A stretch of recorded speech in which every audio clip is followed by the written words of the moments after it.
All right. So, coming back to this. Yeah, I know I did this like really late last night. But I couldn't help myself. I at least had to get it started. And so now we're going to finish it.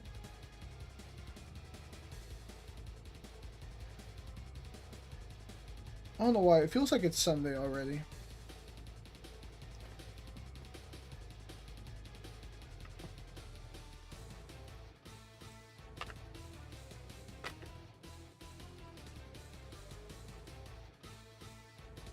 Let me get my phone set up here.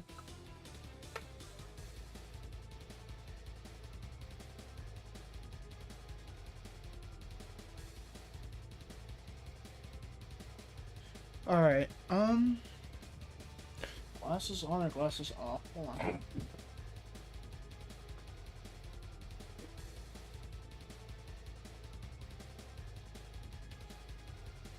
Yeah, glasses on. Okay.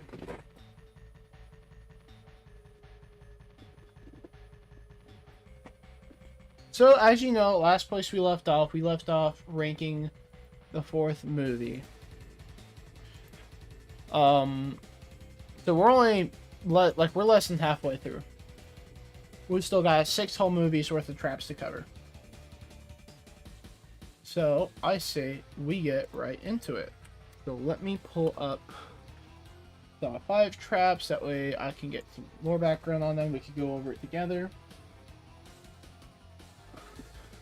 By the way, I'm going to start working on editing stuff. I'm going to look into using DaVinci and kind of getting better at piecing shit together. So hopefully I can stay motivated enough to do that. But with that, let's just get right into it, okay? So, movie 5, considered one of the worser ones in the series, just because of the way that it ends off.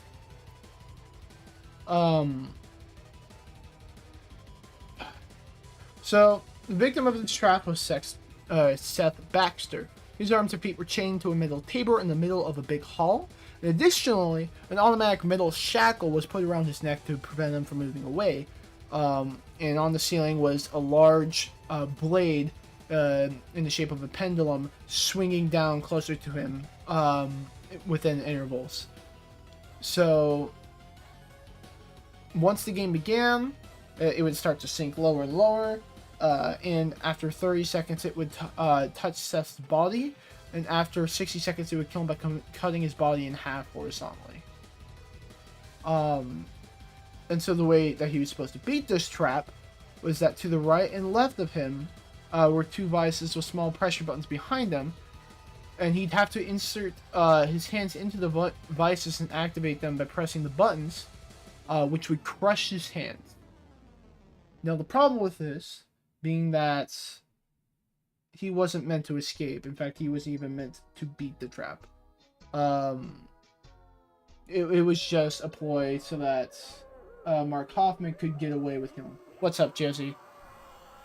Yeah, hopefully you're all right with some of the more dark topics today, because we're going into the Saw series. We're getting right into it.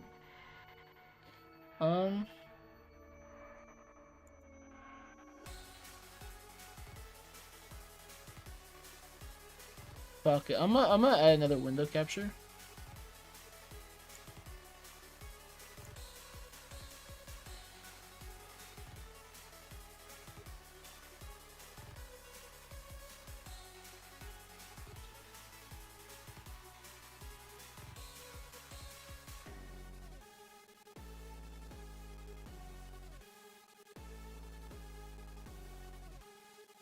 Not sure what I'm going over.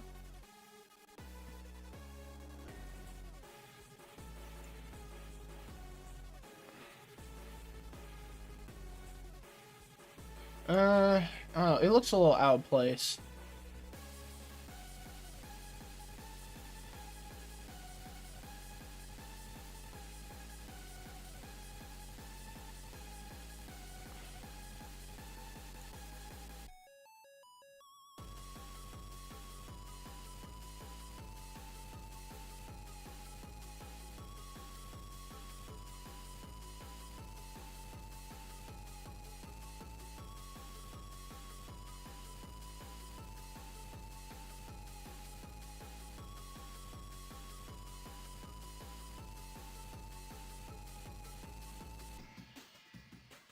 Oh no, should I keep this up? I feel like it's too in the way. I think it's better off just to not have it. No, I was gonna put it up so that you guys could like see the descriptions that I'm reading from, but I don't think it's worth. So basically, the pendulum trap. I like the concept because like basically, what was the trap for? Let me look at this again. Is it like? Because he was basically a criminal that Mark Hoffman caught.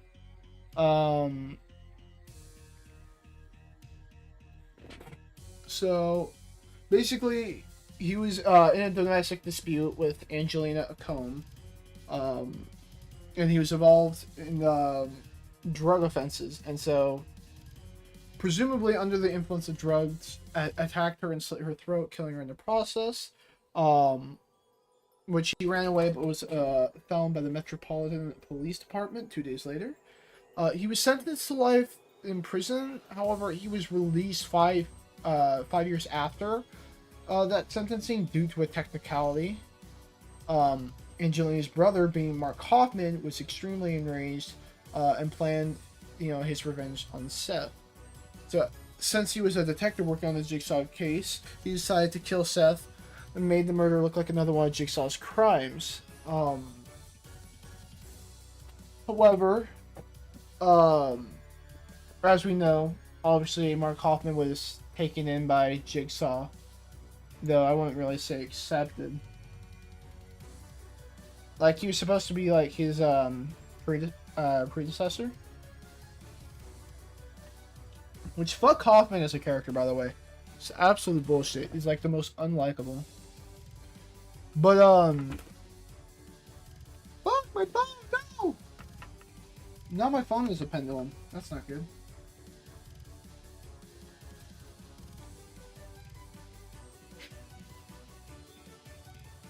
Yeah. Personally, for me, I like the saw trap. Or sorry, the pendulum trap. I like it. It's only the fact that I promise I want to put in B tier, but I can't because I can't just. I'll put it just underneath the electrified staircase. I just love how goofy the fucking staircase is. It has to be in the shit tier because it's a shit kill, but it's still fucking funny to me. All right, so let's move on. So next was the water cube. So this is for Special Agent Peter Strom. Good character, didn't deserve to die the way that he did. After being locked up in a room at the abandoned meatpacking plant, along with the corpses of John Kramer and Amanda Young, as well as Jeff and Dr. Lynn. He ended up finding a hidden door leading to the hallway, and an audio message left for him warned him to stay in the room and wait for reinforcements. He ignored the warning, got knocked out, and got put in the water queue.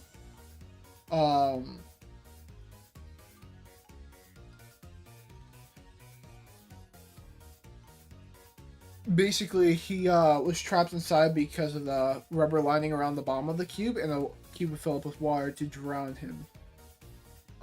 He could not free himself without help. Which, like, this trap kind of pisses me off because it literally is just covering your tracks. There's no game to it. It's just, fuck you, you interfered with my shit, and now you get to die for it. Like, again, he's supposed to be the predecessor, but there's no way for him to, like, get out. Thankfully, he survived because he had a pen on hand, and gave himself a tracheotomy. I believe it's called a tracheotomy. But, this trap, it's a cool idea, but it's going to the top of D. Just because I can't justify it being any higher because it's literally just a cop out.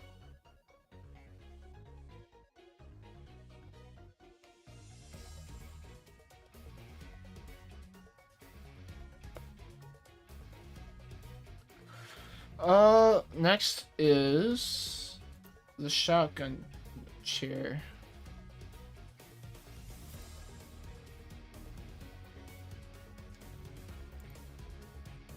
Or no, it's not. It's a necktie trap.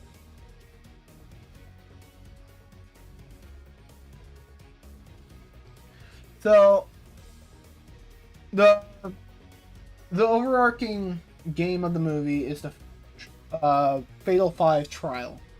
And so this is the first trap of this trial. At least it's like a lot later. But essentially they were all tied to the wall via chains. However, one person could pull ahead and grab a key. The key fit for all the locks, but they didn't work together, so you know. It's one of them ended up dying because they couldn't figure out that the keys was valid for all the locks. Basically, after 60 seconds, whoever was remaining in those collars, the collars would snap to the wall and cut their heads off via the blades on the back. Which, by the way, the CG for it fucking sucks dick. Like, I hate the way that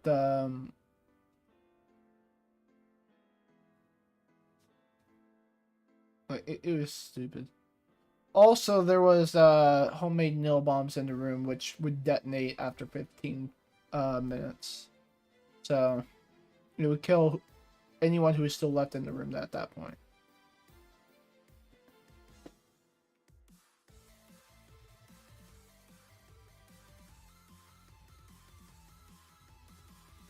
Alright, so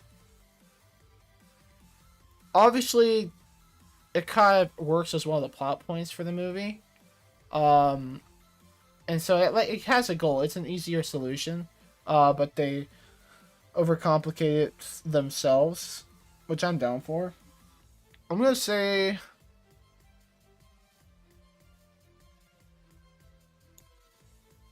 necktie trap goes just below pendulum, just because I really like the way pendulum looks. You know, it's really is a shame that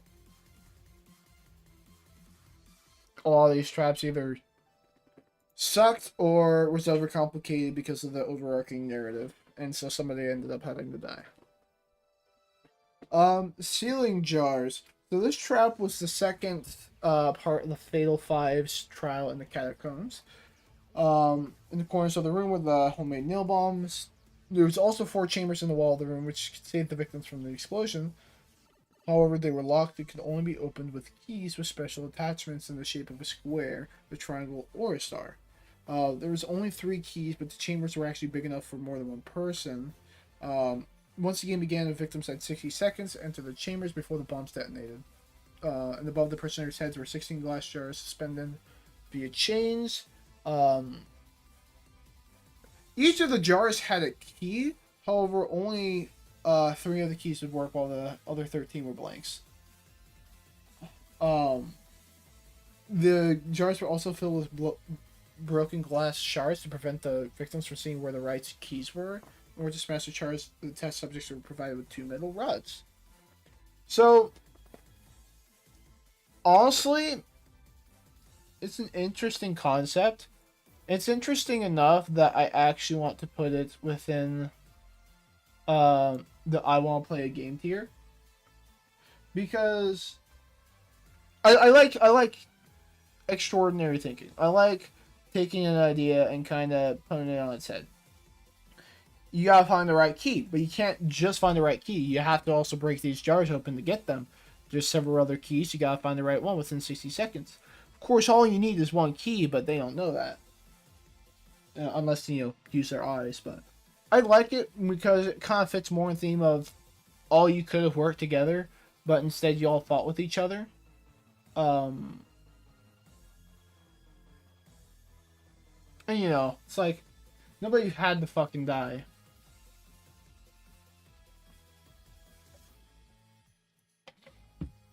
All right, which one is the next one? I can't remember if it's. Pretty sure it's the electric bathtub. Yeah. Shotgun chair is like last. So the electric bathtub. This trap was the third part of the Fatal Fives trial. A water-filled bathtub was located in the middle of the room, surrounded by 5 current coils, each one with a cord with a special attachment, such as a clamp or a hook. There was also homemade nail bombs in the room, connecting to a timer that would detonate after 15 minutes. The exit door out of the room was secured by 5 deadlocks. In order to escape, the victims had to close 5 circuits, each one connected to one of the locks. Therefore, the 5 cords had to be connected to the water in the bathtub. As they didn't reach from the current coils to the bathtub, each victim had to hold one cable and thereby suffer a small electric shock. And they had about 3 minutes to do this. Otherwise, an electric current would surge through the room, seal the door permanently, and lock them up along with the bombs. This is enough. Design-wise, the trap is pretty simple, which I'm going to knock off points for. But, again, it still feels like... It still feels part of that I want to play a game. The solution is really simple, but they overcomplicated it way earlier. And so they ended up having to fucking kill their friend for it.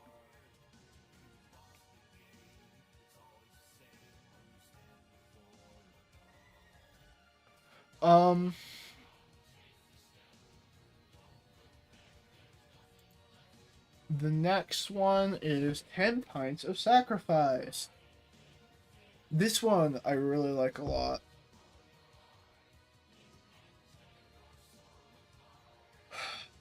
Because this one really fits Saw's motif. So this trap is the 4th and final part of the Fatal Fives trial in the catacombs. The cage table was positioned in the middle of the room, and on the table stood a large metal box with segmented glass panes on top of it. There were 5 holes on each side of the box. Inside each of the holes was a circular saw blade. In the cage underneath the table was a glass beaker connecting to the exit door out of the room. To open the door, they just had to put their hands in the holes and must shove them in the saws in order to fill the beaker with 10 pints of their own blood. If they didn't manage to accomplish this task within 15 minutes, they would be killed by homemade nail bombs set up in the room. And then, obviously, this is where the big plot turn of the movie is, where all they really needed was to work together. Because they're like, oh, there's 5 holes. Oh, shoot. We all could have survived. It's like, if you remembered this now, but not earlier, like, I get it. It was tense times, but there had to have been some point where one of you thought better than to just, like, not follow the instructions. Because, like, it said they all needed to work together in the beginning. But, other than that, this is honestly a favorite of mine. I'm gonna put put their whole bloody self into it. I just like the concept. You put a little in order to help everyone else. You're doing it for a better good. Well, I wouldn't say better good, but obviously for the betterment of everyone else, you're donating. You're putting something in. And when you take away from everyone else, you end up having to put more in to compensate. So instead of, like, I think it's the 10-liter total, and so instead of just having to donate 2 liters, it's like 5 liters. If I remember correctly. It's definitely one of my more favorite traps. Alright, and now the shotgun chair. So, the victim of this trap was Detective Mark Hoffman. This was located at the workshop of John Kramer, the Jigsaw Killer. Hoffman was strapped to the armrest of the chair via leather restraints. Positioned in front of him was a shotgun in an upright position which aimed at his head. The shotgun was held in position by another leather restraint bounded around Hoffman's chest. Additionally, the chair was connected to arm restraints by a thin cord, which would be pulled if Hoffman tried to move his arms too much. So essentially, his thing was having to trust Dr. Hop, or having to trust John Kramer. And honestly, fucking bullshit trap. Like,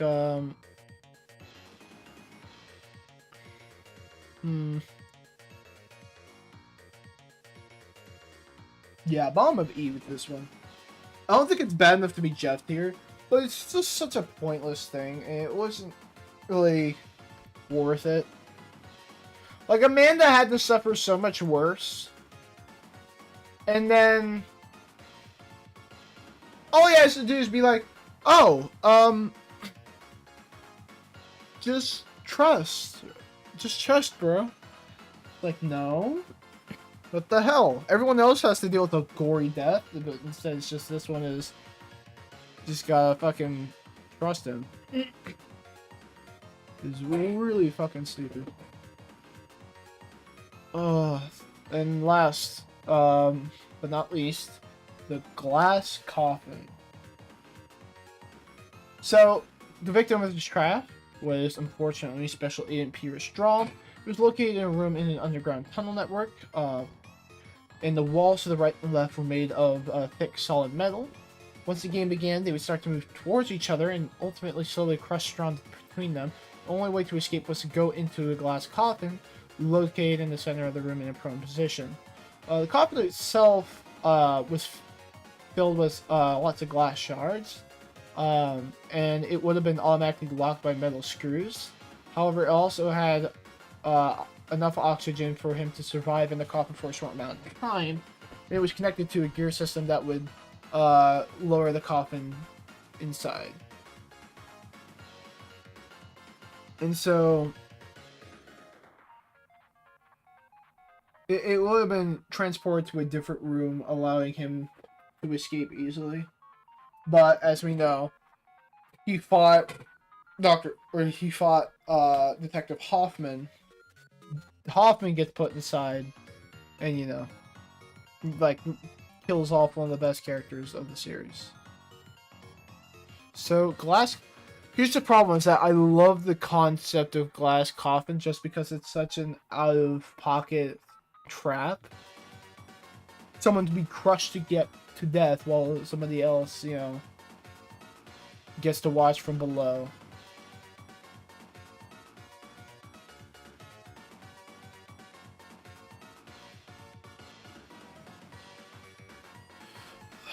The problem is the trap has a damper put on it because of, you know, who had to actually suffer the consequence.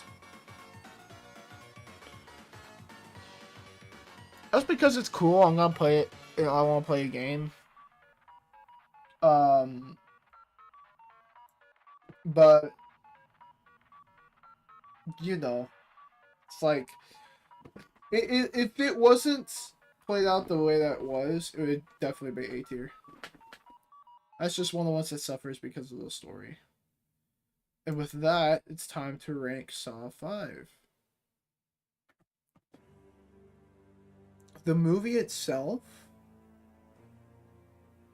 On this, the reason why I'm ranking the movies separately, from the traps, is because the movie may suffer, but some of the traps may be like really good. And I don't want the movie being bad to hamper the traps. At least not too much. It's going to have an effect. Oh shit. Hold on.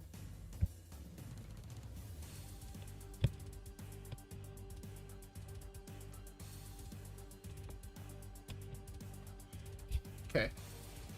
But, you know, I don't want it to be like the entire point of ranking the traps is like, well, if the movie wasn't that good, then these traps aren't that good either. You know. But Saw 5,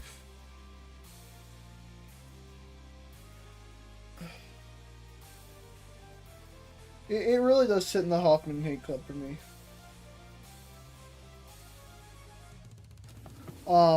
It's not a movie that I'd really come back to. It just doesn't have any draw for me to go and watch it again.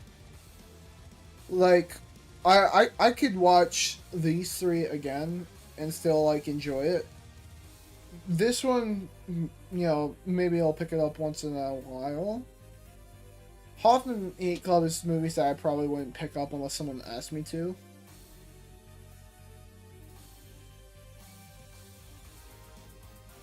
And then, like, Discount Jeff the Killer will be for the movies that,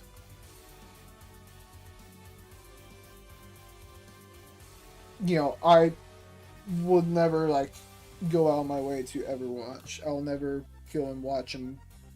Like, I have no interest in watching some of these other ones. Well, let me continue on here.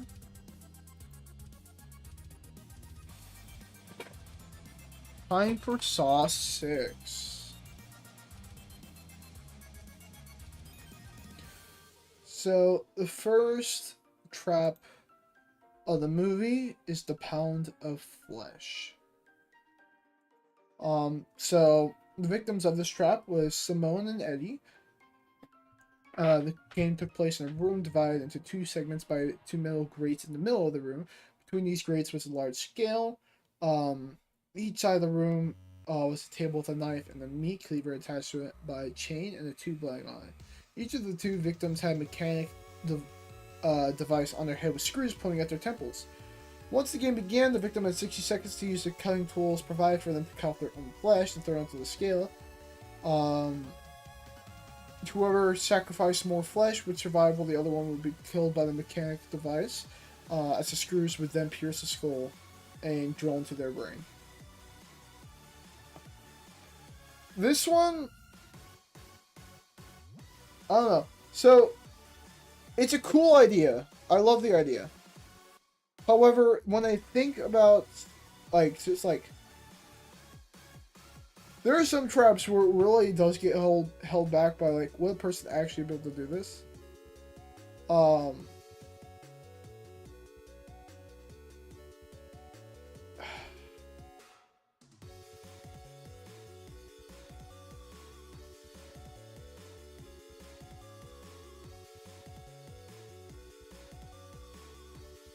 It is a good trap, I suppose.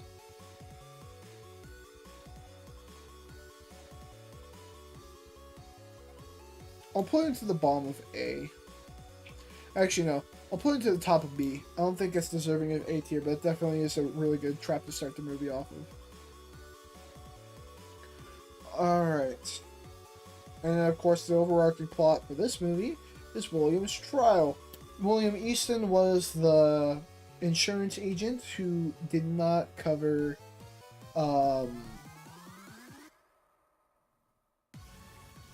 he did not cover John Kramer's insurance.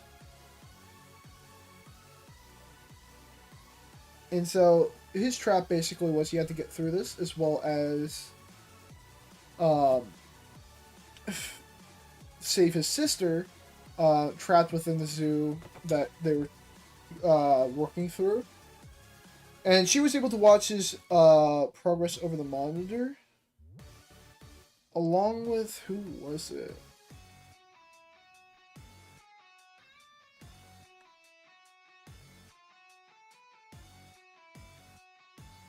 It was Tara and Brent Abbott.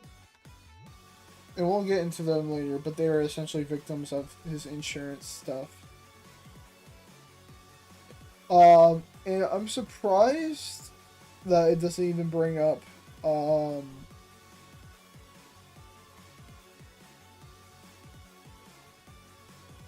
does it not? Yeah, it doesn't even bring up, so basically he had bombs strapped to his arms and legs that he had to, complete the tests for and obtain the key to get the bombs off. so I'm surprised it doesn't go into that. But yeah, so the next trap, it was actually the oxygen crusher, where which the victims were Hank and William Easton, and basically Hank was a smoker, and so they had chains around their bodies. Every time that they would breathe in, it would constrict the presses around their ribs. And so basically he just had to beat out his contest against the other to not breathe.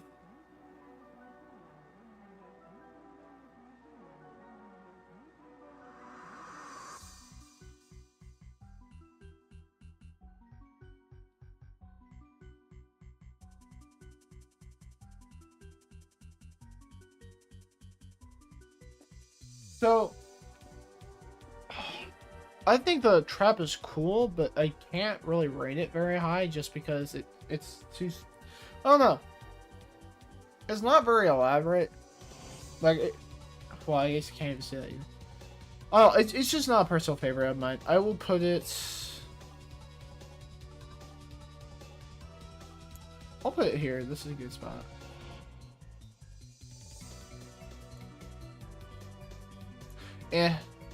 I'll put it over the pig vat, actually. Oxygen crusher was pretty cool. Oh no, I see pig vat and it disgusts me. It makes me just want to automatically read it lower.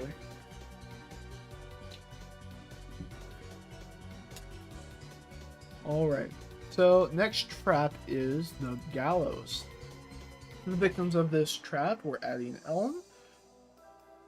This was the second part of William Easton's trial, where Addie and Alan were standing on platforms, hands strapped behind their backs, as well as having a noose made of barbed wire around their neck.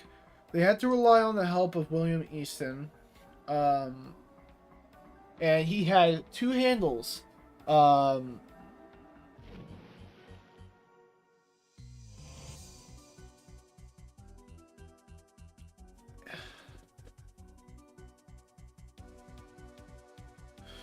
There was another aspect to this. I'm trying to think of what it was.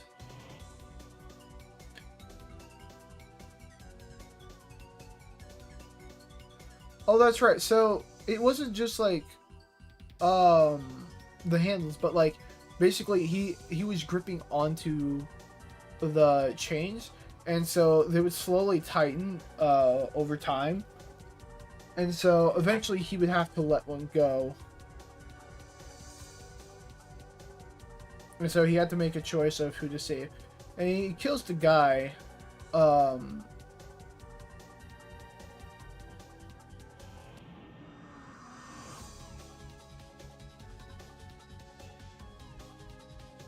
lets the old woman live.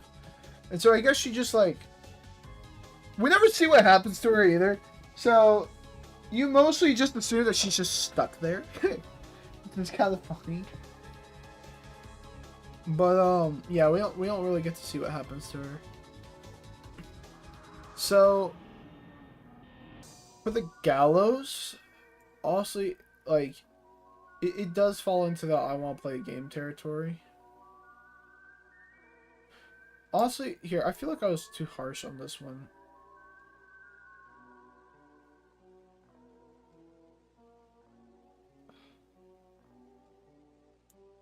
I'll put it up in there.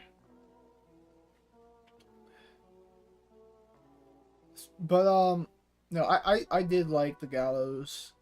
Oxygen crusher, I guess. I don't know. I feel like I was too harsh on that one. Fuck, I went to go swap Google tabs again, and it's just showing a fucking... It's overdue, so it's showing the fucking... It's Dwayne Johnson, but like in Mario, or in a overdue Luigi outfit, with like half of Pico's body. Funny. Alright, so next is the steam maze. So the victim of this trap was Debbie, It was the third part of William Easton's trial, where the room itself was divided into two levels within the boiler room. She was chained to a wall on the lower floor, and there was a device strapped to her chest, which would activate within 90 seconds, and shoot a pointy metal rod through her head. Once the game began, she had to progress through a passage leading to the other side of the room. The way was enclosed by a cage, giving her little room for movement. Basically, to survive, she had to rely on William Easton, who was standing on the catwalk. And essentially, she had to get through some segments where steam was coming through pipes with high pressure. And each time she reached one of those passages, William had to pull a lever. This would divert the steam and cause it to burn William's arms and shoulders, while enabling Debbie on the lower floor to pass the tunnels. When she made it to the end, there was a ladder leading up to a small room on the same level, which the room fucking shows that the key to the trap is inside William's body, and when she was provided with a power saw to cut the key out of William's body, while probably killing him in the process. However, like, if it was surgically implanted in there, I feel like they could just fish around and fucking to get back out. So this trap's kind of bullshit, which makes me put it into, like, rusty saw territory. At least this one had a way to escape. But no, this trap kind of pissed me off because it's like, okay, well, you wanted him to pass the test, but then, like, you make it to where he almost dies in the process because she's gotta fucking cut him open. So, yeah, that one gets a low rating for me. So, shotgun carousel. The victims of this trap were Aaron, Emily, Gina, Dave, Shelby, and Josh. All of his co-workers. It was the fourth part of William Easton's trial at the Rowan Zoological Institute. It was located in a former animal enclosure. These 6 victims were chained by the arms to the grab poles of a rotating playground roundabout. We'll call it a fucking carousel. But once the game began, the carousel would spin around and then would occasionally stop, causing one of the victims to sit directly in front of the barrel of a mounted shotgun. To survive, they had to rely on the help of William Easton, standing on a pillow outside the enclosure with a small case-like box with 2 buttons inside. Every time the carousel came to a standstill, William had to press both buttons simultaneously in order to save the victim in front of the shotgun. His hand would be pierced by a metal spike, and in return, the shotgun would go into an upright position and shoot above the other person's head without harming him, before returning down to its original position. Only 2 people could be saved, though, while the other 4 inevitably had to die. So, Shotgun Carousel is kind of like, you know, the thing of the movie because it was on the poster. And honestly, I'm gonna put it into the bottom of A. Actually, no. I'll put, like, second bottom. Reverse Bear Trap just, like, doesn't hit the same notes as we get through to the later parts. Obviously, it's the iconic trap, but we get to see it get off later. There's a specific instance that I'd prefer more.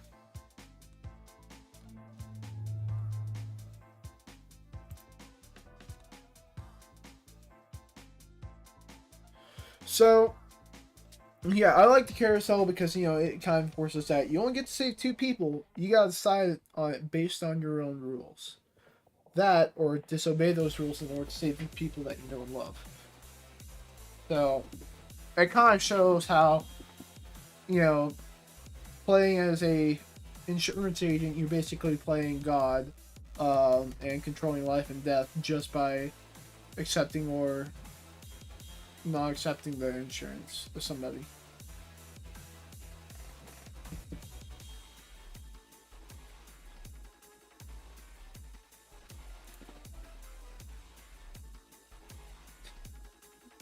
So, The last one, this is kind of the pinnacle of the movie. This one is a trap that I love a lot. I'm just gonna let you know that because I'm probably gonna rank it high.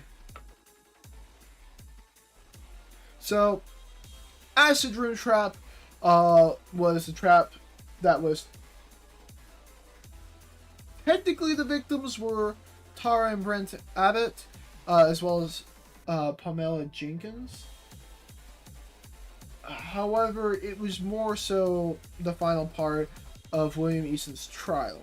The acid room was divided into 3 segments, while the central part of the room was the entrance area. The left and right part of the room were formerly used as animal enclosures and were separated from the middle segment with metal grids. In both of these rooms, a large tank containing in both of these rooms was a large tank containing hydrofluoric acid. The tank in the left of the room was connected to sprinklers at the ceiling. And so to survive, Pamela, who was trapped in the room, had to rely on the help of William Easton. He had to reach the enclosures within 60 minutes. Otherwise, Pamela would be killed by the acid coming from the sprinklers. However, the tank in the second enclosure connected to a contraption in the middle of the room by several tubes. This contraption was in fact a large heavy metal grid with long point needles that would pump out that hydrofluoric acid. And the lever itself had live or die written on it. And right in front of the cage had a pressure plate on the bottom that supplied the panel with power. If the lever was set to live, all participants in the game would survive. However, if it was set to die, the caption in the center of the room would swing down and pierce the body of William. If he stood on the pressure plate, well, that's if he stood on the pressure plate with the needles. Afterwards, he would be injected with the acid and dissolved from the inside. So, I'm gonna go ahead and just rank it now. Like, I'm sorry. This is one of my favorite traps. I like the idea of, like, melting kills. Like, seeing somebody get dissolved. It's such a cool concept because you're literally seeing them melt apart and, you know, fucking dissolve in front of your eyes. And just, like, kind of seeing the cellular structure break down instead of just something being snapped. And so, finally getting to see something like that in action is such a cool thing to see. Like, he's being pumped full of it. It's like his bomb half fucking melts off and slides down. It falls backwards on the ground. Like, it's such a cool fucking visual. And like, I don't know if you've seen the behind the scenes on it, but seeing, like, Jesus Christ, I don't know, hold on. Suddenly I'm allergic to existing. But like, if you watch the behind the scenes, the way that they did the parts was like really cool. But yeah, no, acid room trap gonna be one of my favorites. Another bear trap 2.0. So the victim of this trap was Mark Hoffman. He was trapped to the armrest of a chair in the middle of the room at the Rowan's Zoological Institute and had a mechanical contraption, a so-called reverse bear trap, locked onto his head. Front part of the trap was sucked into his upper and lower jaw.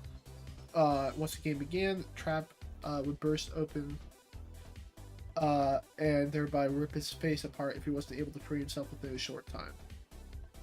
The trap was supposed to be inescapable because this was John Kramer's wife setting this up. And he lives based on a technicality by sticking it through the bars to prevent it from opening up all the way. And so he rips his mouth out, and you can like see the side of his face like completely shredded apart. Like, it's a nasty scene. I like it so much I'm gonna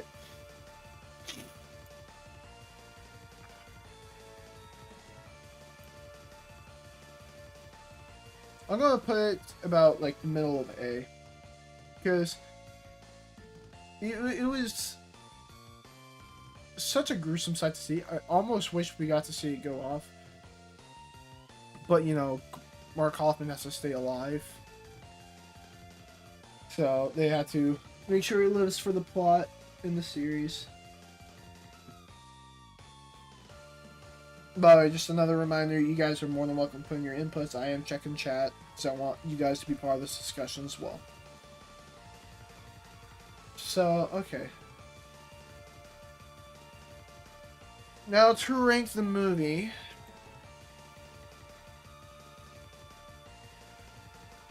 Saw 6 I actually really liked, other than the fact that Mark Hoffman was behind the scenes. Like, it really did feel like more of that Saw game that we know and love. Like more of what 3 was.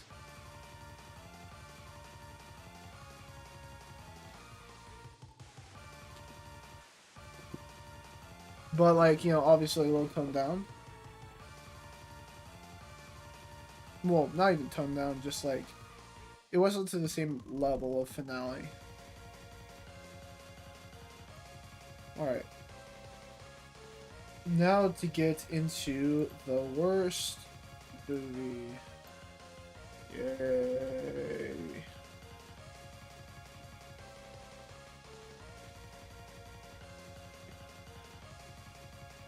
Okay. So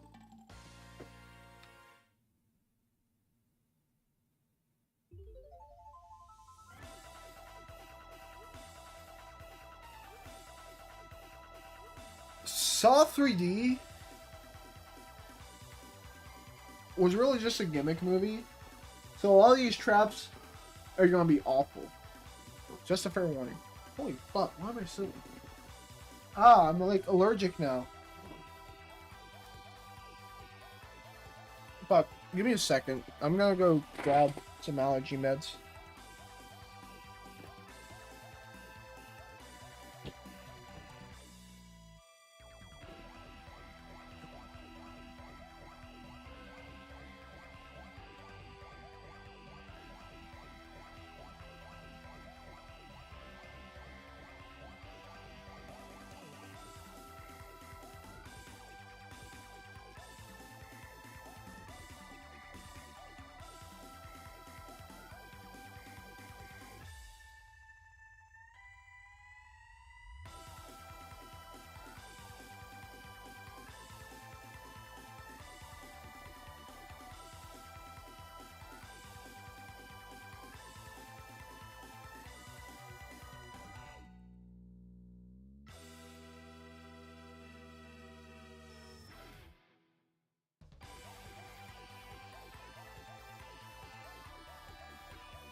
Okay, allergy pills taken. Let me see if I can.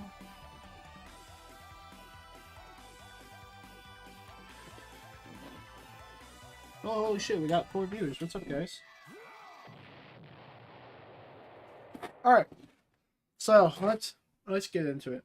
So, the public execution trap. The victim of this trap were Brian... Sorry, not Brian. Fuck. I'm misspeaking everything.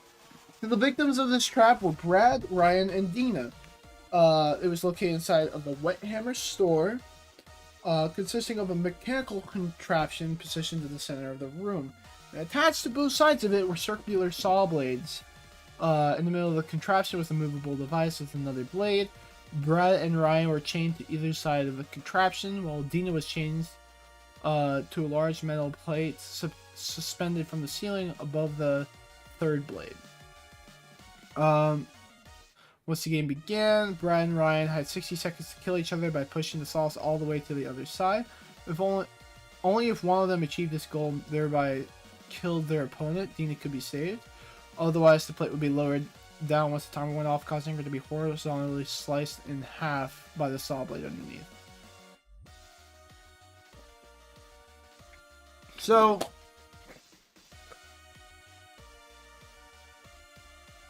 this already gets into the part where it's like, Saw 3D really has this thing where like hated women, like it was the like the 1800s, honestly.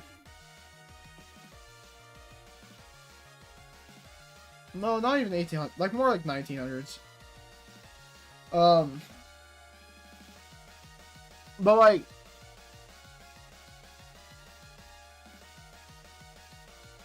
this kill, honestly, if it wasn't for the fact that it was like Saw 3D, it would be better. But like the effects of it, I hated like the almost pink looking blood. And the guts were not that good. Yeah.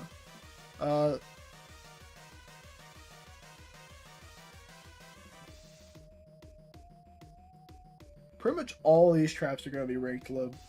By the way, this was not this low, was it?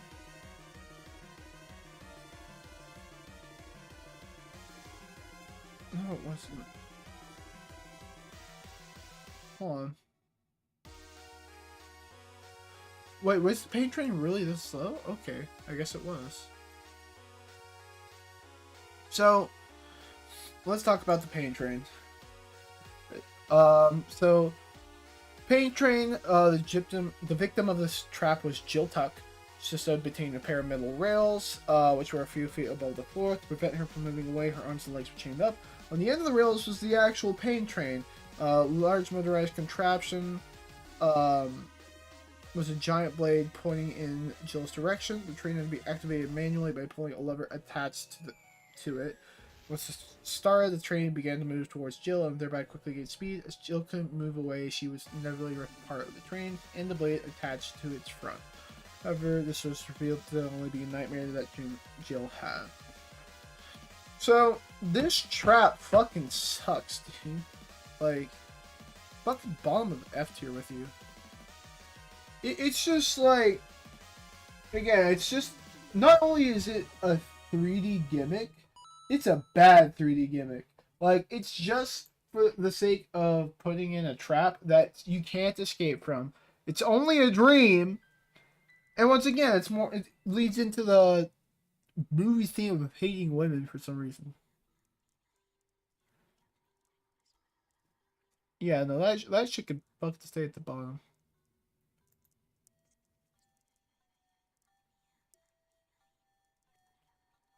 Um, let's move on. Next is the horsepower trap. So, victims of this trap was Evan, Kara, Dan, and Jake. The little Nazi group. It was located in a garage at Pete's Auto Body at Junkyard. Inside of the room was a car which was held up by several jacks, and the doors as well as the hood had been removed, and the steering wheel was secured and held in position by the chains. Evan sat on the driver's seat with his naked back glued to the seat. So that once the game began, Evan had 30 seconds. I didn't realize it was only 30 seconds. He had 30 seconds to turn himself away from the seat and pull a red lever attached to the motor. During the entire game, the car was constantly speeded up. If Evan didn't manage to pull the lever in time, the jacks holding up the car would fall, resulting in a deadly chain of events. Car was strapped to a large metal plate by barbed wire, and her head laid directly underneath the right rear tire of the car would be crushed once it fell. Dan was chained to a metal post behind the car. His arms and lower jaw were pierced by large metal rings, which were chained to the back of the car.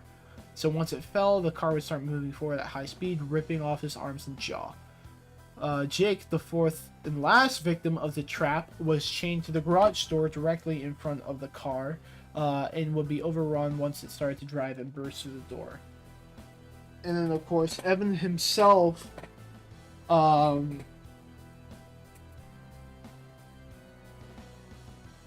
he would be thrown through the glass window, crashing into a wall, potentially killing himself in the process.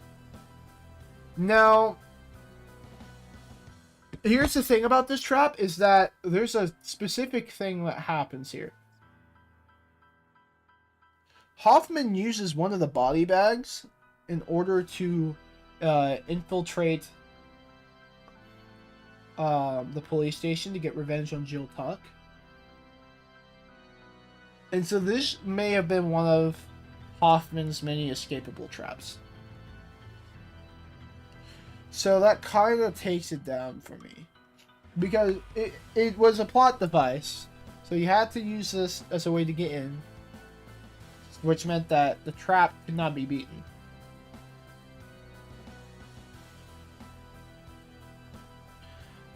So, you know, obviously that causes problems with the trap itself, and that's why this trap, though it is executed very well, it's staying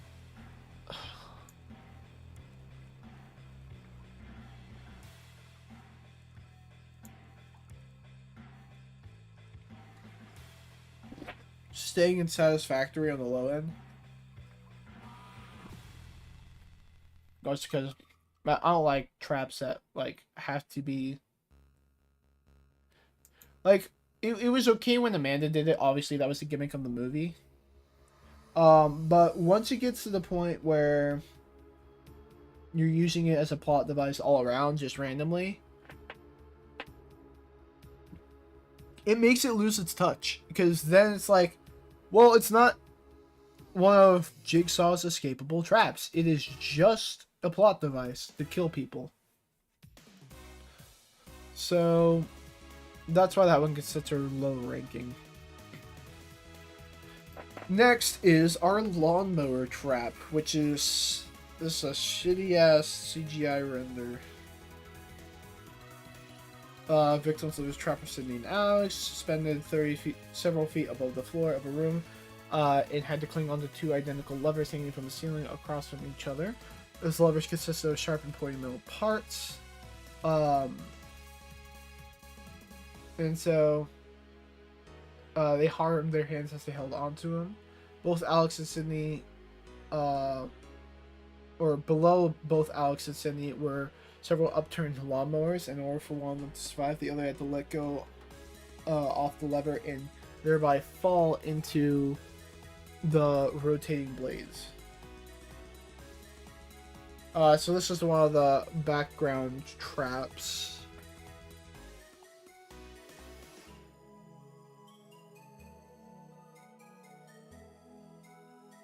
And so, like, you know, it's just a background trap.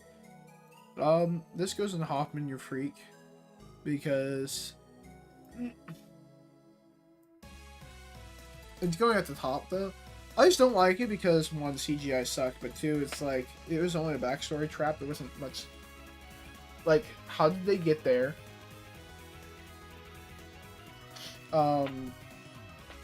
There's a bunch of plot holes there. And I'm not going to get into all of it, but, you know.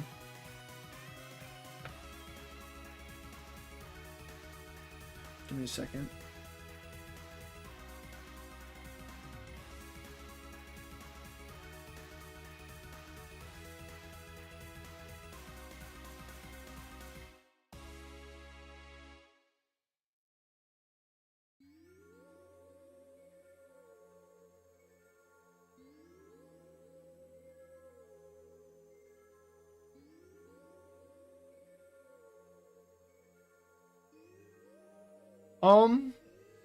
So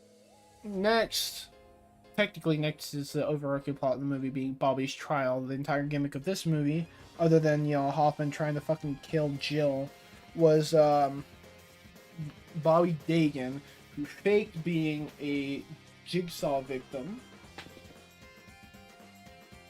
And basically he lied about his trap being that he had to pull himself up by two hooks that were piercing his chest. And basically hang himself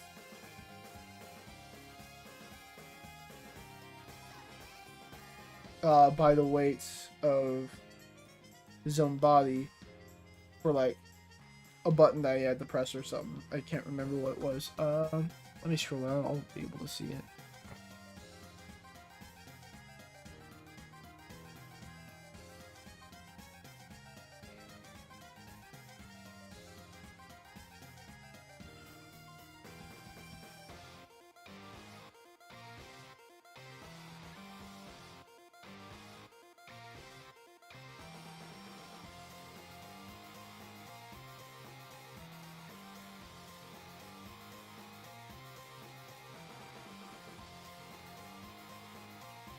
Yeah, and he had to connect to extension cords.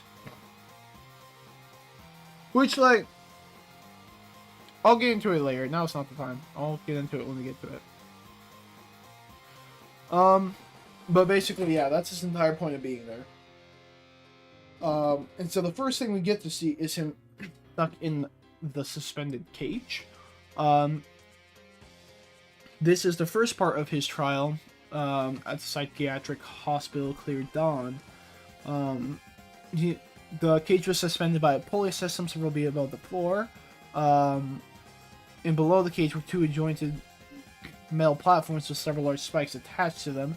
To escape the cage, he had to pull the lever hanging from the ceiling, thereby the bottom of the cage fall out, to avoid falling down and being impaled by the spikes. He had to swing back and forth and jump off to safety at the right moment. Simple trap, simple introduction. It gets rusty saw from me. It's just the sake of an introduction.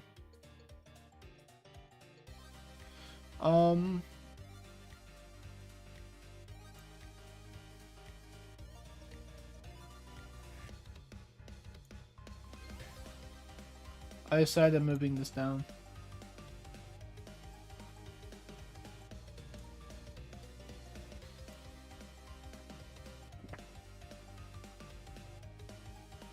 Alright.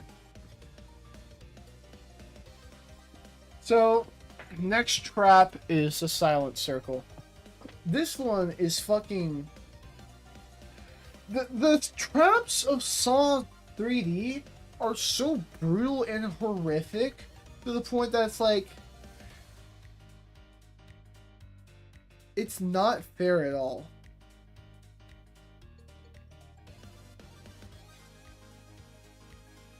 Like, this was a movie I had to, like, pause several times. Especially, the Silent Circle was one of the most gruesome. Like, even just think about it now, like, it makes me want to throw up. It was so bad.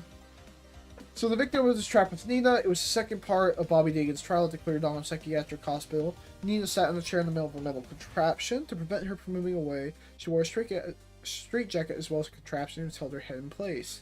The machine surrounding Nina consists of a metal ring held up by 4 metal posts, approximately the same height as her head, and attached to these posts was a pointy metal rod aiming at her throat. To survive, she had to rely on the help of Bobby Dagan. Once the game began, Bobby had 60 seconds to obtain the key. Otherwise, the rods would move forward and eventually pierce Nina's throat. However, it was in Nina's stomach, attached to a fishhook hanging from a wire. He had to pull the key out, causing immense pain for Nina. And additionally, each of the metal posts had a phonometer which registered every noise in the room. Every time the decibel level in the room rises above a whisper, like when she would start to scream, the metal rods would move forward, thereby killing her even sooner. Oh, I had to read through that one quickly because I was thinking about it the entire time. My stomach already feels queasy.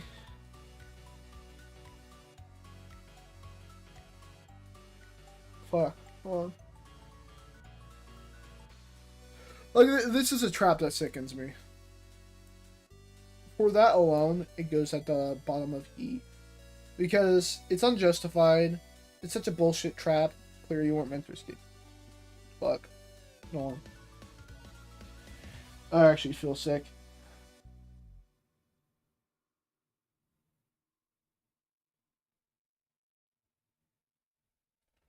Holy fuck. Yeah, I don't know if it's just me being squeamish, because I feel like I'm not a very squeamish person, especially with horror movies. This one, like, actually makes me feel sick. Yeah, hold on, give me a second. I don't know if I am gonna throw up, so I'm gonna go to the bathroom real quick.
Okay, I'm back. I like actually made myself sick talking about it. That's how bad that trap is. I'm not gonna discuss it any further because I don't wanna go into another sick fit. Because like I actually got dizzy and shit thinking about it. Alright. Also, last thing I'm gonna say about it, just another, like, almost every victim was a woman in this movie. So. Alright, so the impalement wheel. The victim of this trap was Suzanne. It was the third part of Bobby Dagan's trial at the Clarendon Psychiatric Hospital. Suzanne was strapped to a plate, which was in the center of a large metal wheel, by several leather restraints in a horizontal position. To prevent her from moving her head away, it was held in place by a metal ring screwed onto a plate. Before the wheel was a contraption with 3 pointy metal rods. Once the game began, the wheel started to turn forward. Thereby, Suzanne was slowly moved into an upright position by a pulley system. Eventually, this would cause the 3 metal rods to pierce her eyes and mouth, killing Suzanne in the process. To survive, she had to rely on the help of Bobby Dagan. Bobby had to step into another machine across from the wheel and had to lift 2 metal bars to which a heavy weight was attached to the highest point in order to close the circuit. However, in doing so, 4 metal spikes pierces obliques, 2 on each side of his body. In order for him to save Suzanne, the weight had to be held up for the duration of at least 30 seconds. And obviously, we know that doesn't happen. There's another trap that sickens me, but not nearly as much.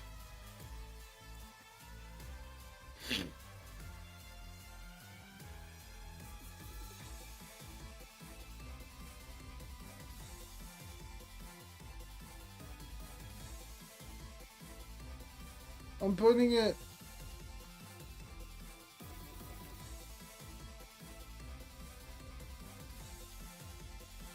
just above suspended cage.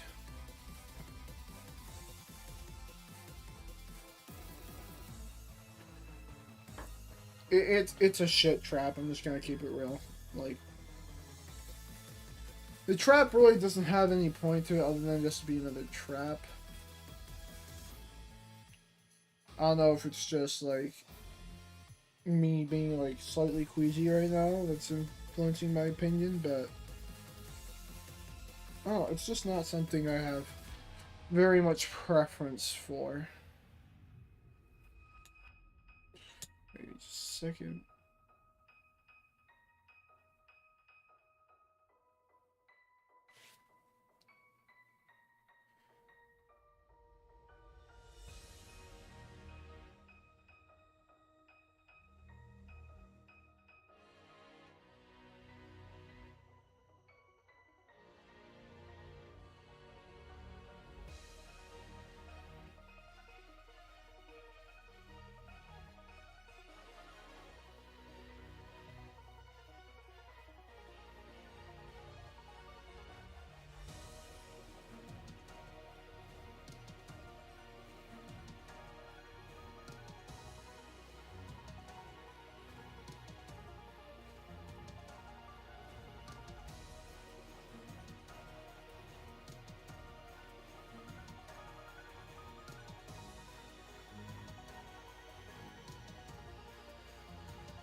Alright. So, the next trap is the Hangman's Noose. The victim of this trap was Kale. It was the 4th part of Bobby Dagan's trial at Clarendon Psychiatric Hospital. Kale was trapped on one end of a long hallway several feet above the ground. Hold on.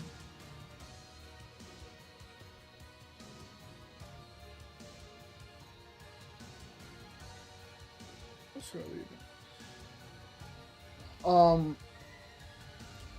But Several feet above the ground floor, most of the floor of the hallway was missing. He had a mask locked onto his head, which made it impossible for him to see anything. Additionally, he had a noose around his neck, secured by a lock that was connected to a winch at the ceiling. To survive, he had to rely on the help of Bobby Dagan. Bobby was on the other side of the hallway and had to obtain the key to the noose, which was hanging from the ceiling. Meanwhile, Kale had to come as close to him as possible. Therefore, Bobby had to guide him over several wooden planks and stone arches, which provided the only path from one side of the room to the other one. However, there's several obstacles to confuse or further endanger Kale, like a bottle standing on one of the planks, to fall down if he accidentally knocked it off. Furthermore, there was one part of the parkour where he had to choose between two planks, but one led forward, the other one was manipulated and would break under his weight. Once Kale got to the end, the liar had to throw the key to Kale. If he didn't manage to remove the noose within 60 seconds, the winch at the ceiling would be engaged and thereby hang him. See, here's the thing. I don't feel like he had to throw the key. Throwing the key is what killed him. He could have just fucking handed it to him. Like, how's he supposed to catch this?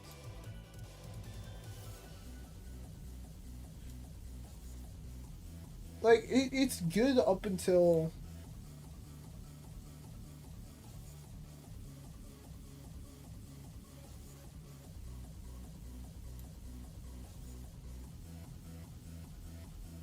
It was good up until he threw the key. He had no reason to throw that key. He could have just walked closer, like he could see. Wisdom teeth. So let me pull it up here.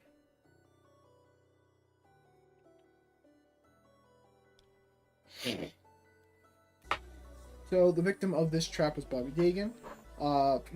It was the fifth part of his trial declared on psychiatric hospital. On his way to his wife, Joyce, he found himself in a room. To progress, he had to find his way through a heavy metal door. The door was secured by a combination lock, which required a 4-digit combination, which had been etched onto Bobby's upper wisdom teeth. In order to be able to read the numbers, he had to pull his teeth out with pliers provided for him. As a reference for his teeth to pull and in which order to enter the numbers, a chart of the human teeth hang on the wall with the right teeth marked.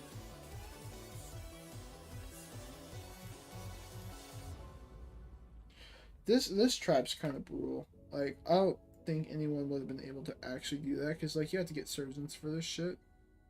Just because of that, it goes into the top of E. Just because I don't think it's an actual plausible trap. Okay. Next is the Brazen Bull. This one is, like, the worst trap, other than this silent circle. I'm not gonna... Don't think about it, don't think about it. Okay, so...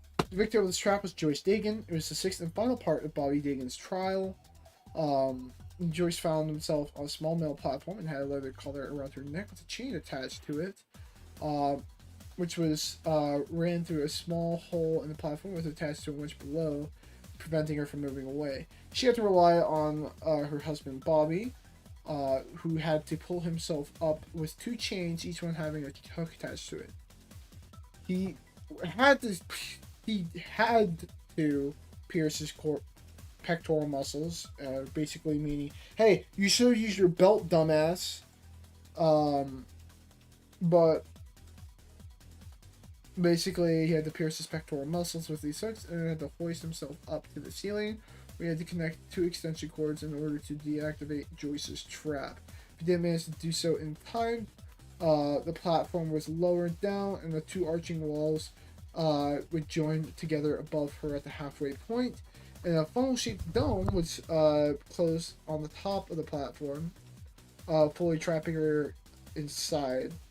And so this would allow fire to erupt from all sides of the oven's exterior and slowly roast her alive. The Brazen Bull is known to be the most torturous method of killing somebody in history. Burning somebody alive. Not just by fire, but against hot metal. Like, it automatically goes to the bottom of F tier. The fact that this movie is 2 F tier kills, and like, Not a single one that's above B tier.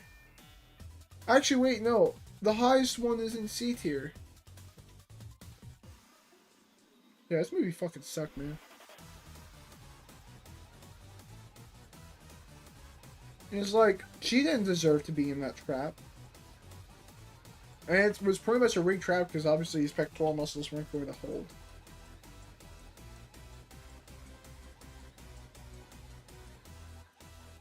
So it was pretty much rigged. And then there was like 3 more traps. 2 of them were for like the detectives and the SWATs. So next is the sentry gun trap.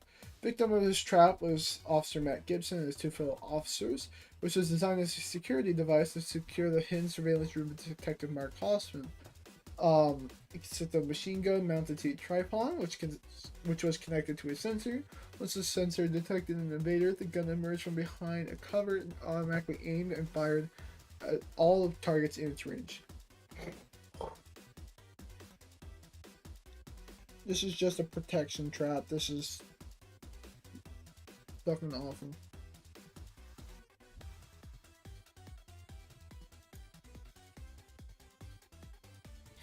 And then next is the cyanide box. Actually, no, hold on.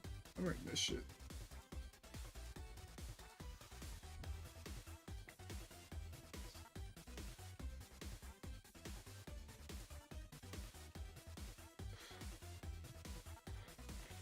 The cyanide box, victims of this trap were 5 SWAT officers.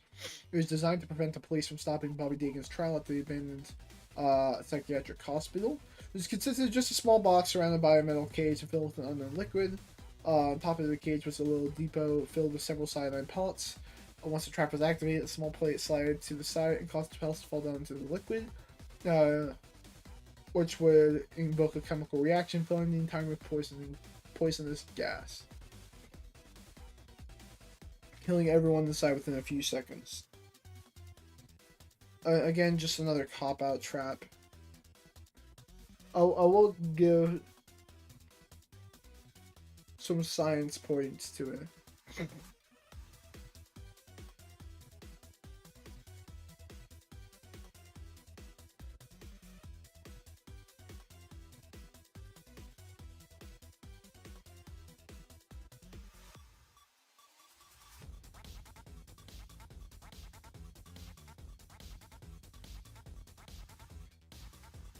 And now the reverse bear trap.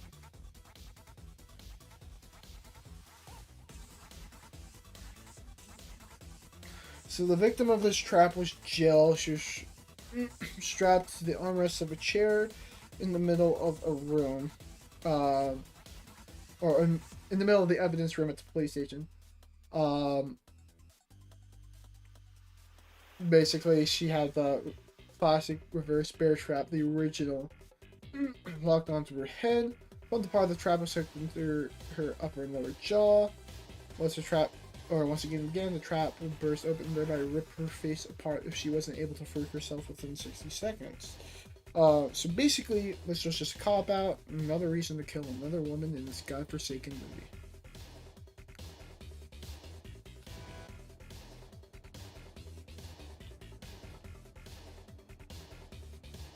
It's not even satisfactory, but I will put it at the top of D tier just because we finally get to see the mainstay trap in the movie go off.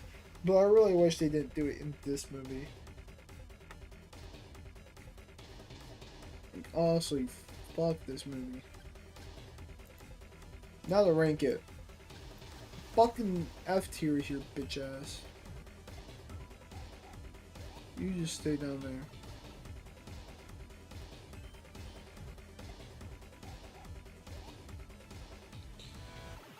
Nah, never will that movie be considered good.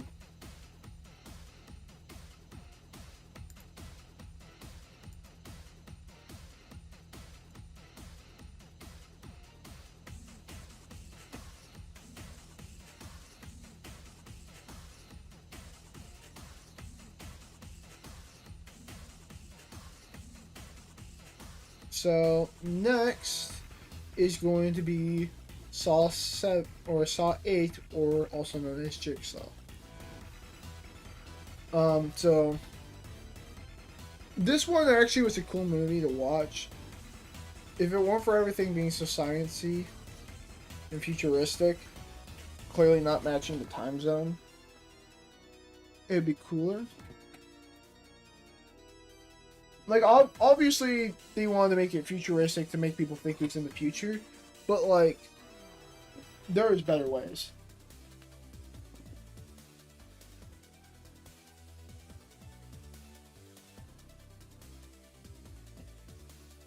And, like,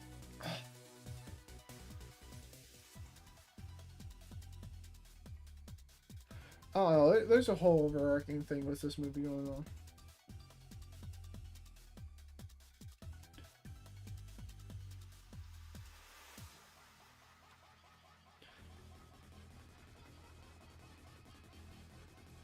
So, the overarching plot of this movie is the murderer's trial. So the victims of this trap were, of course, Mitch, Anna, Ryan, Carly, and Logan Nelson. All 5 of them have been placed in a room located in an abandoned farm. Throughout the trial, each of the participants had a game designed specifically for him or her. So, first was the bucket room, which this is the first part of the murder trial, or the murderer's trial. All except Logan woke up. And the tape played and the chain started pulling everyone to buzzsaws.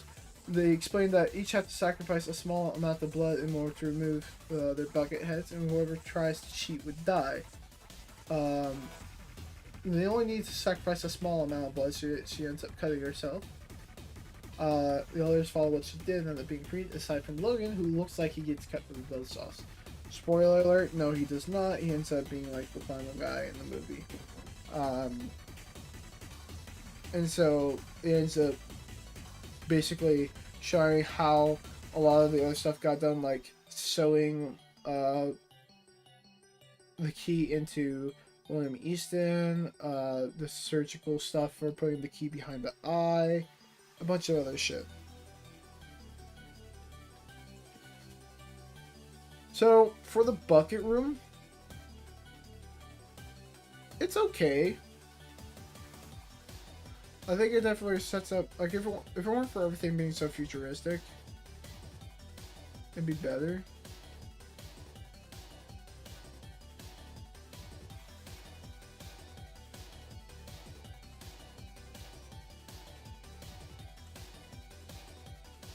I'll put it here. By the way, electrified staircase is mandatorily top of C. I can't do anything about that. Sorry. So, if you guys want that to be below something, the answer is no. Alright, so the next trap is the chain hangers. So the victims of this trap was Carly. Billy the puppet will have a tape attached to him and a piece of paper that says confess. Everyone starts to get pulled by the chains again, but Mitch grabs the tape that Billy had and the chains stop. Tape was the voice of John Kramer, telling the group to confess that one of them had poison injected in them. Or sorry, it tells them to confess and that one of them had poison injected into them. It was a person after leading to the death of an asthmatic woman. The group checked her body for marks, but everyone is clear but Carly. 3 needles descend from the ceiling, which has numbers printed on them. The tape says that one has the antidote, while the other 2 contain a harmless saline solution and hydrochloric acid. Before it tape ends, it asks, how much is life worth to you? Ryan grabs the needles and tells Carly to pick one. Carly keeps repeating the number 353 as this is how much money she got from the lady. She freaks out and can't decide. The chains start to pull the group towards the ceiling, trying to hang them. And so, because Carly wouldn't choose, Ryan injects all 3 needles in Carly as they're close to being hanged on the ceiling. He successfully gets all 3 injected and they drop to the ground. Carly gets up, seeing that all 3 needles are inside of her, She starts to scream and drops to the ground, blood pouring out from the needle wound and from her ears, killing her as the needle and the acid was injected into her system. So, I actually like this trap. I'll probably will be one of the few people that actually think it kind of fits the motif.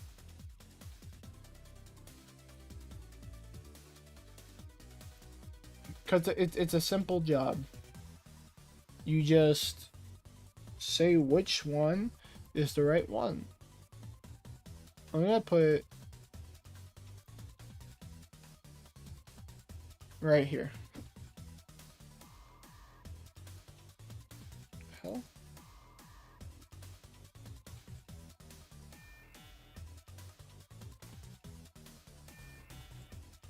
I hate how my playlists don't loop.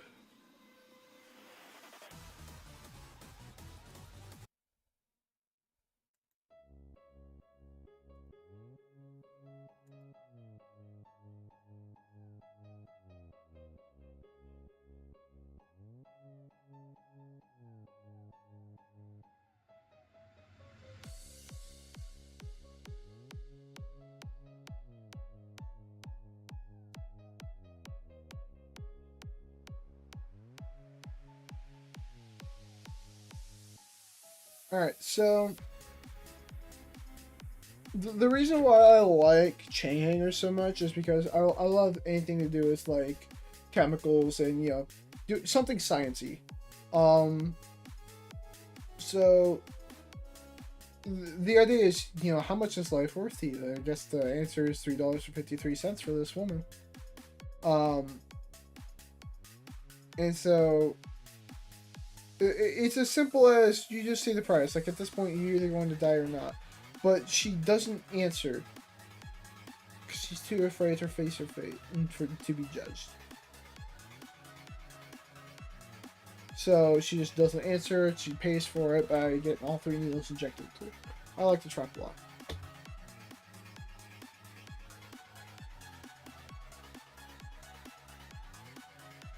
Alright. So next is the leg wires. So the victim of this trap was Ryan. Ryan spots a door marked no exit, proceeds to walk towards it in hope to break through and escape the game. However, it's on a slightly raised wooden platform, which he steps into.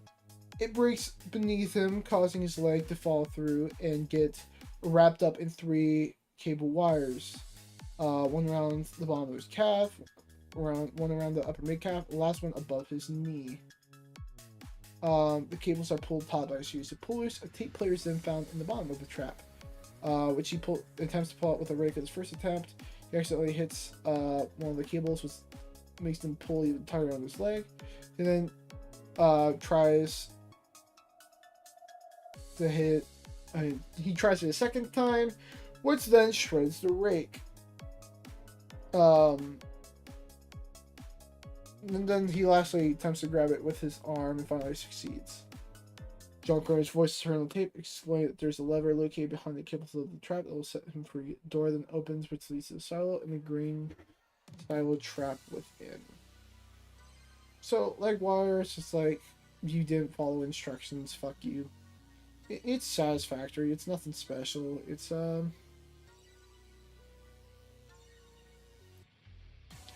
simple.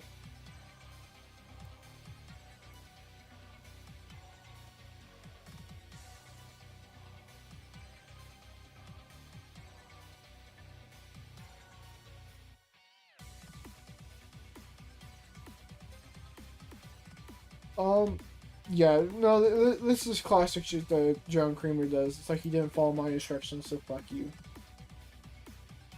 Alright, so next is the grain silo trap. So, victims in this trap were Anna and Mitch. Mitch and Anna left Ryan in the leg trap. When they investigated the newly opened door, they walked into what appeared to be a grain silo where there was a video monitor and 2 remotes, one hanging from above and one near Ryan. The remote in the silo was just out of reach, so Mitch lifted Anna up to reach the remote. Once the remote was retrieved, the doors to the silo slammed shut, locking him in. They pressed play on the remote. Billy the puppet appeared on the screen, explained the rules of the trap and how to escape it. You must pull the lever. near his leg that was set free. He said that he must free himself to free others. After the tape ended, the silo began to fill with grain, burying in an image up to their chest and arms, at which point it stopped. Over sharp objects such as knives, pitchforks, and circular saw blades then began to fall, surrounding the two and occasionally hitting them. Once Ryan finally pulled the lever, the cables around his leg tightened until his leg was severed into 3 sections, freeing him from the trap and opening the silo door, freeing Mitch and Anna. So obviously these traps were, combined. This one was just like, you had to clear the first one. So, in my opinion, it's a,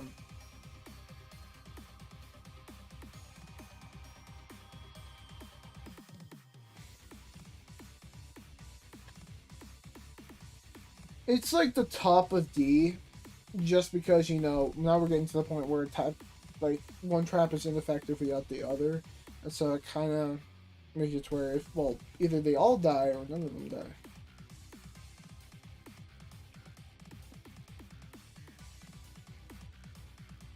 Yeah.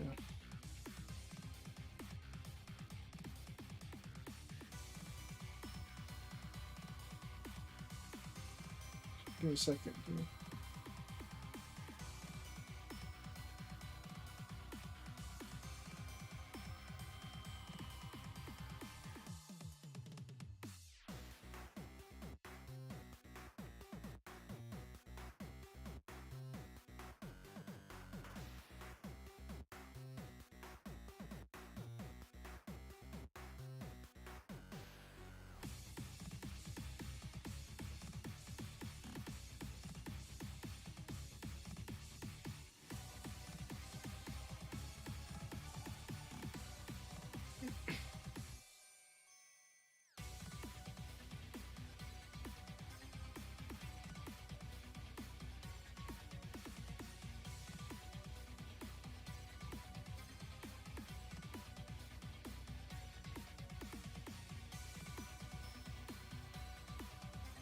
Alright, so let's go ahead and move on now.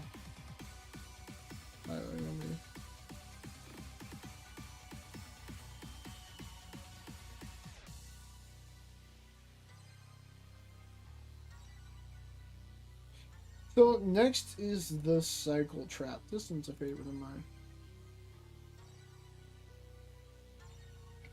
So the victim of this trap is Mitch. Mitch finds the tape with his name on it. Once he presses it, he's dragged upside down through his trap.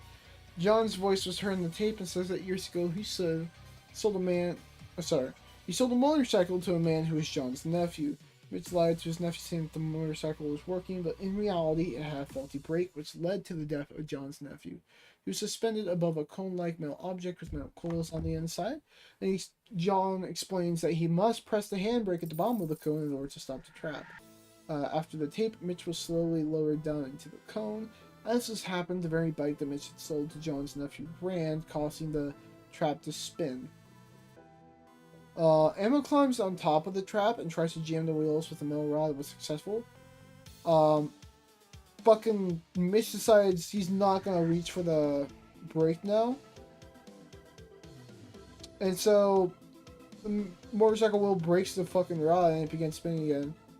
And as he panics, he begins to swing, throwing himself into the coils, which kills him and mutilates his body, and it stands up at the top of the trap. So fucking dumbass died. But honestly, and this might just be favoritism. Oh fuck. Stop that, mouse.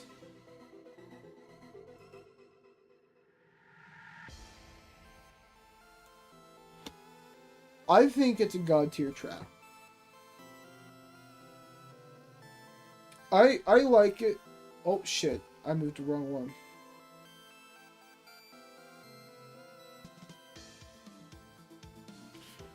Oh, just the visual of it looks nice. It's like a spiral. It's something that Saw is known for. Circling towards the bane of this man's existence. And all he has to do is just still and grab the brake handle.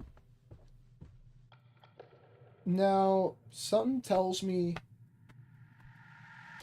that the handbrake wouldn't have worked just because it was a broken brick anyways. but you know, it's still a cool trap nonetheless. It's very elaborate. Like, obviously, it shouldn't be possible because there's no way he has the budget for that. But it's still so cool, dude.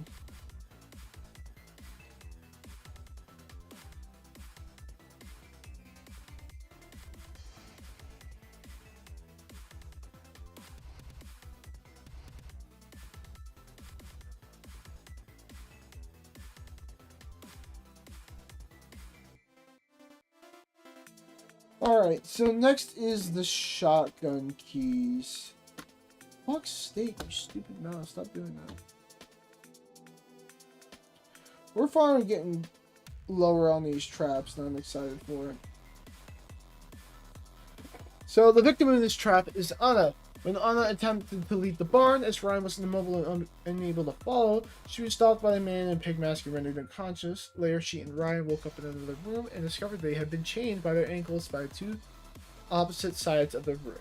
The person in the pig mask reveals himself as John Kramer, placing a shotgun on the pedestal between Anna and Ryan, and he explains that they must see things upside down. Now, the key is in there, a shotgun shell. Why are you Which voting John... against him so hard? What the fuck? Dude, I have this shit set to loop! Fuck you!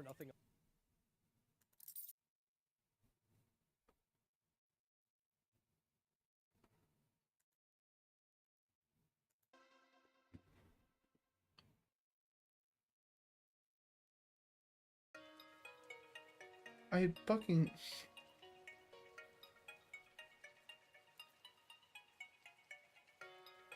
I hate how every time I want that shit to work, it's like, oh, you're not, like, on the tab? Fuck you. Your video's now not gonna loop. Like, the point of it is supposed to be in the background, so it's like, I shouldn't have to have it always open. That defeats the entire point. I really wish YouTube would fix that.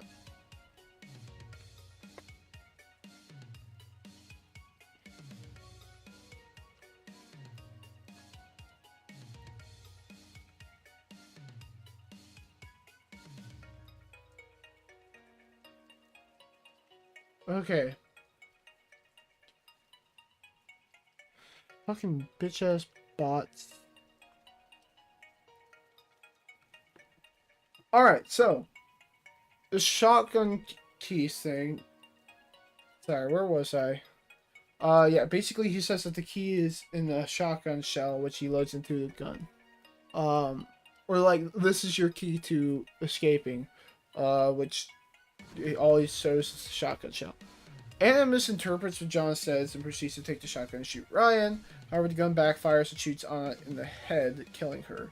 Ryan realizes that there are two keys in the bullet, but they've both been shattered when Anna pulled the trigger. So now they are stuck forever. I like this. It's simple. It fits his thing. I'm gonna put it up in A tier because I like the way that it plays out.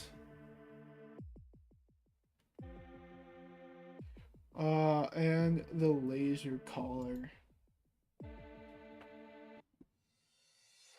So the laser collars, the victims,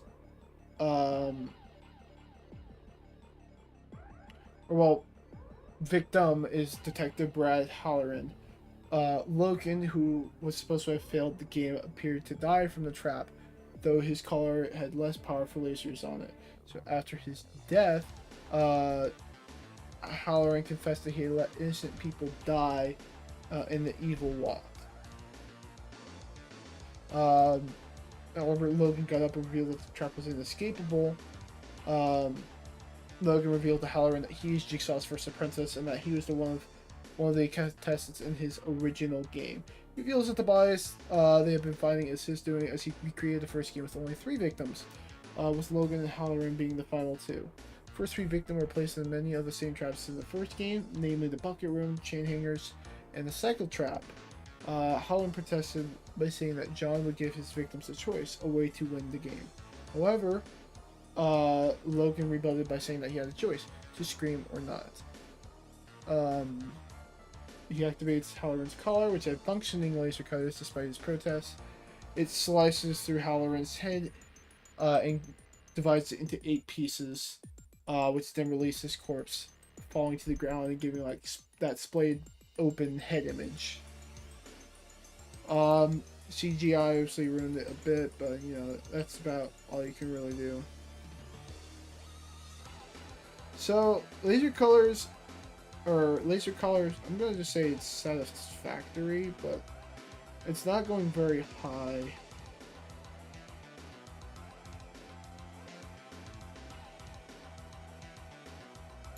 It's because, again, it's an inescapable trap. And it's like, well, you're Jigsaw's first apprentice, you know, you have to let them do the trap. And now to rank the film. So, personally for me,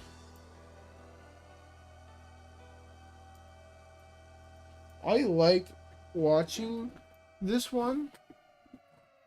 And I know some people are going to disagree with me on that. And that it was a good movie just because of it.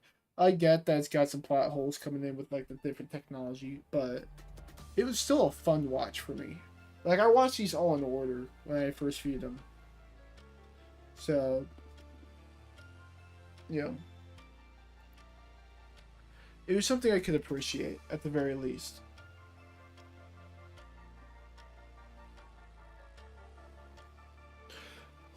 So now we've got 2 movies left. The next one being Saw Spiral.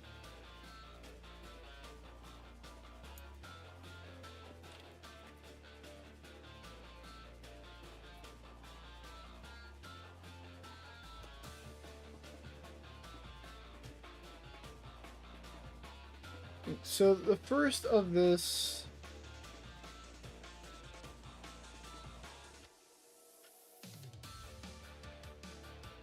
the first of the traps for this movie was the subway trap. Essentially, the victim of this trap was Marv Boswick. He was trapped in a subway tunnel standing on a stepladder with his hands tied behind his back with barbed wire. By the way, it's not exactly explained how exactly he's there, and that he was able to stand for so long while being unconscious, but it is what it is. Basically, suspended from the ceiling by a chain was a metal trap attached to his tongue. In order to free himself, he had to either bite through his tongue or fall off the stepladder, ripping it off, and then walk on the handrails to avoid the train. Once the game began, the subway train would run him over if he wasn't able to free himself. It's like he jumps off, but way too late. So, you know, it's kind of sad because he, like, obviously tried to fucking save himself.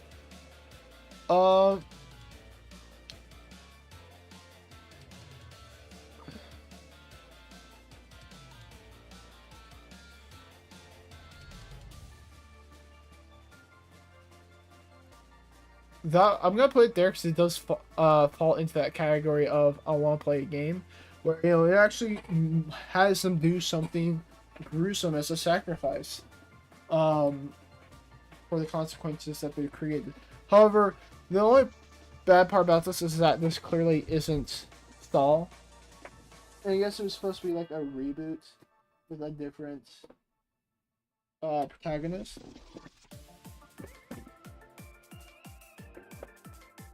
Which I don't know if it really worked in the movie's favor.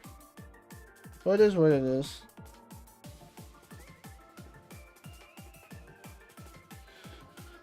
Next is the finger trap. So the victim of this trap was Fitch. He was placed in a large tank with a bundle of wires hanging slightly over the edge. The faucet would gradually fill the basin with water, and the table in front of him had a metal bar on top that would stop the arms from moving forward past a certain point. On top of the table is a motor connected to a large tuning device around which 10 wires were wrapped. The wires went under the bar on the table and into the set of very tight metal sheaths placed onto his fingers. Once the game began, they would be electrocuted to death if he failed to remove his fingers before the 90 seconds up and the wire rose to the wires. He wore a cage-like helmet with two small bars in the front. He would bring the bars together by biting down, which would start the motor. The device would begin to slowly turn, retracting the wires and pulling the hands of the victim under the bar. He would continue biting down until his fingers were entirely pulled off, at which point he could safely exit the tank. This is another trap where I'm like, okay, this is pretty cool. You know, it's definitely an interesting way to do it.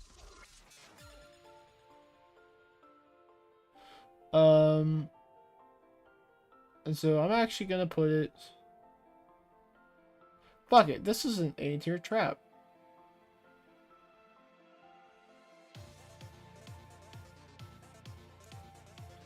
Like, he has to sacrifice a lot to do it. Like, it's not just, you know, complete the puzzle. It's you have to sacrifice all 10 of your fucking fingers for your brutality.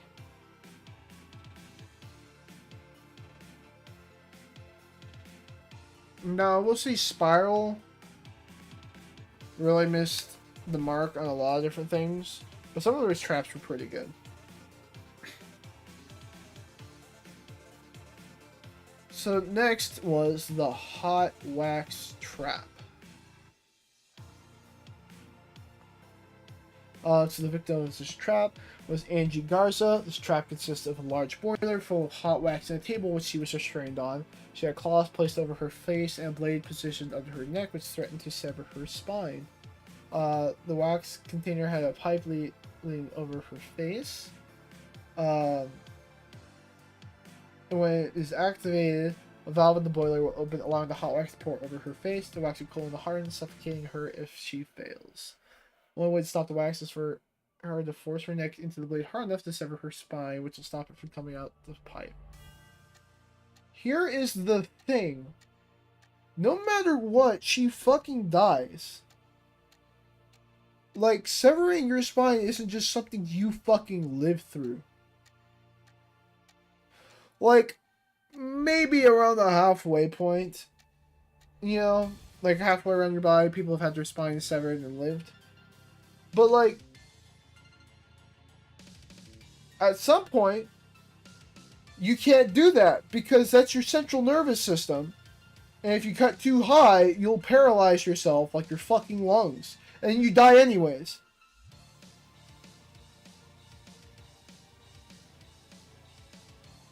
So, this trap kind of pisses me off.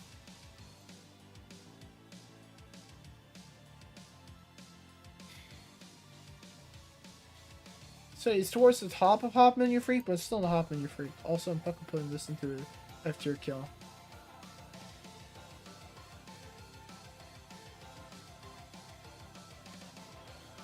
Sorry, I just have so much hatred for this one.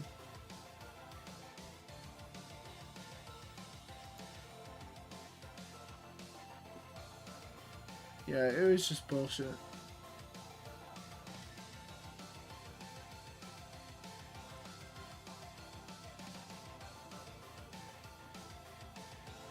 Alright, so the next trap is the glass grinder. So the victim of this trap was Peter Dunleavy. He's hung by their hands via chains to their back facing a large chute. On the other side of the chute is a metal grinder, and above that, a conveyor with many glass bottles on it. Upon activation, the conveyor would begin to dispense the bottles into the grinder, which would break the bottles into small shards. Once the game began, the grinder would launch the glass shards through the chute, flinging into his back, where he quickly died of blood loss. He needs the help of the second person. He must find the key and go up. What the fuck? The wiki says go up to the him. Basically, you have to find the key and go up to him and open the padlock, which would stop the grinder and the conveyor. So, glass grinder honestly it's just a rusty saw, but it's like,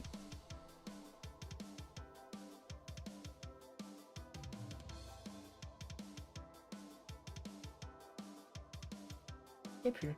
Also, I feel like I rated grain silo too high.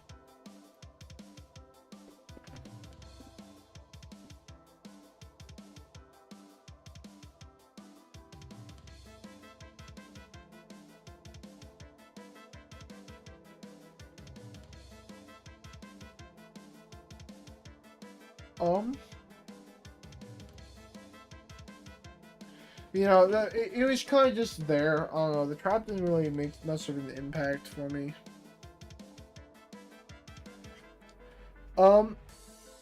Next is Marcus Banks' test. So the victim of this trap was Marcus Banks. His trap consisted of many shackles, which are connected on the victim's limbs, with IV drips fitted in them, and a harness restraining the victim in the air. Once the game began, the IV drips slowly drained the victim of blood, ultimately killing him if enough time passes. He needs help from a second person, and above the victim is the target, which when shot releases the victim and stops the IV drips. However, the door has many wires running along it. If the wires are cut, the victim is released back in position, which also triggers a shotgun barrel to come out of the shackle in his right arm.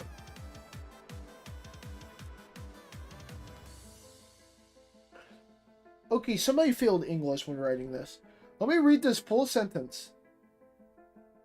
If the wires are cut, victim is raised back in position, which also triggers a shotgun barrel to come out of the shackles, is his right arm is protruded, and their arm is raised, giving the impression that he is going to shoot the person it entered. What the fuck?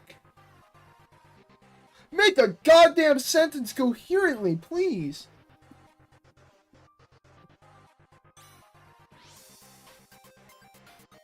It's a little fucked up that it's on the page of the movie that's centered around, you know, systemic racism and cop brutality. That the person who made the article can't fucking write a goddamn sentence. It's a little fucked up, my man. He's trying to set a prejudice. But, okay, so basically, if the wires were cut, he's raised up, and his arm is raised, which has a shotgun barrel along his arm, and it makes him look like he's going to shoot whoever is entering. So basically, then the SWAT team fucking lights him up, because he's treated as a puppet. It's more the marionette trap. No, I'm gonna put this in. I want to play a game. Well, no, I'm not even gonna. I'm gonna play at the second top of C, just because this trap kind of pisses me off in a couple ways, but it's a good trap regardless.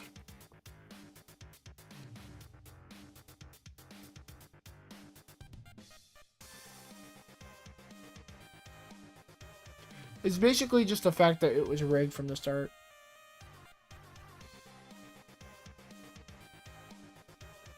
Yeah, Spiral kind of felt unfinished in a lot of ways with the ending. And so with Spiral out of the way, it is in bitch ass Amanda tier. It's one I would revisit, but it's also actually no, I wouldn't even revisit it honestly. No, it's in Hoffman Hate Club. If someone asked me to watch it, I would, but I wouldn't go out of my way.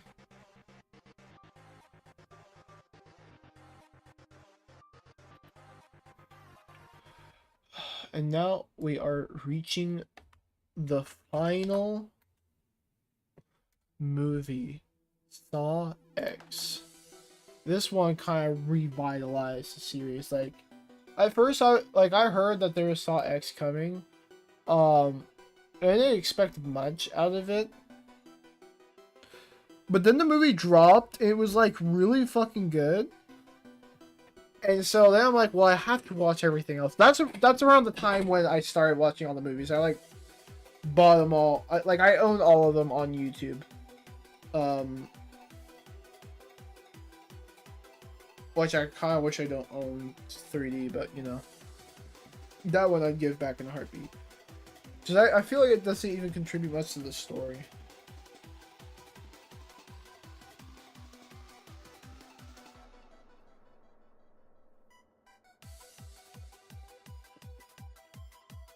Alright. So, Saw X traps. The victim of this trap was an unnamed custodian. Oh, sorry. I'm getting ahead of myself. So, first trap is the eye vacuum trap. This is where we get to... It's not a real trap, which kind of is disheartening, but, like, you know, it's to set up the theme. Like, he's still thinking. You know, John Kramer is still John Kramer. So the victim of this trap is an unnamed custodian who attempted to steal right in front of him from one of the patient rooms. He had a mechanical contraption placed around his face with 2 tubes attached to a vacuum. His right hand is in a finger snap contraption. His left hand is free to move a dial. Custodian is told that he has 60 seconds to move the dial all the way over, and his sight will be saved.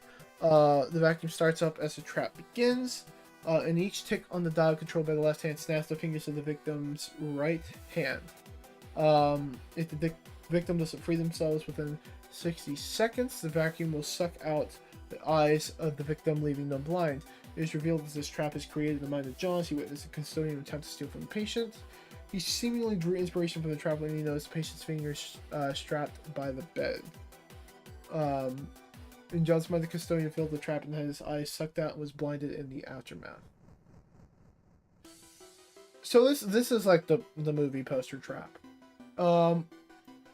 This is, even though it's just a dream, I'm putting it in the A tier. Like I love this idea, and like it is kind of a cheesy way to be like, "Hi, here's this trap you guys wanted. Fuck you, we couldn't incorporate it into the plot." But I still like it nonetheless, even if it is just a dream sequence. Next is the pipe bomb trap. The victim of this trap was Diego. He eventually woke up with 2 small pipe bombs attached via metal ties on either arm. The ties were sewn into his flesh. Attached to his hands were blades, of which he could use to cut the ropes that bound him in, triggering a timer. Once his timer is triggered, he is given 3 minutes to sever the flesh with said blades that the metal ties are grafted into in order to remove the pipe bombs from his arms and survive the trap. He wanted to break the metal ties with just the blades. If the victim did not remove the devices within 3 minutes, the bomb exploded. He like tears them off, if I remember correctly.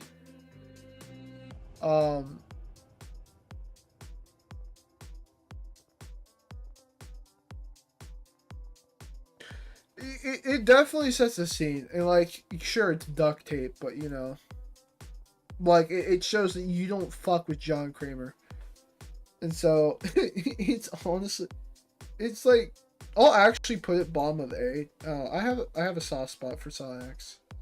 Saw X was really good. I'll watch this one again, probably sometime soon because it's Halloween.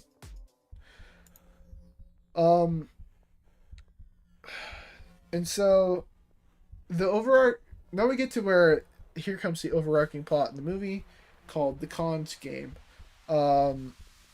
Essentially, John Kramer went to go get surgery for cancer and was using an experimental treatment. However,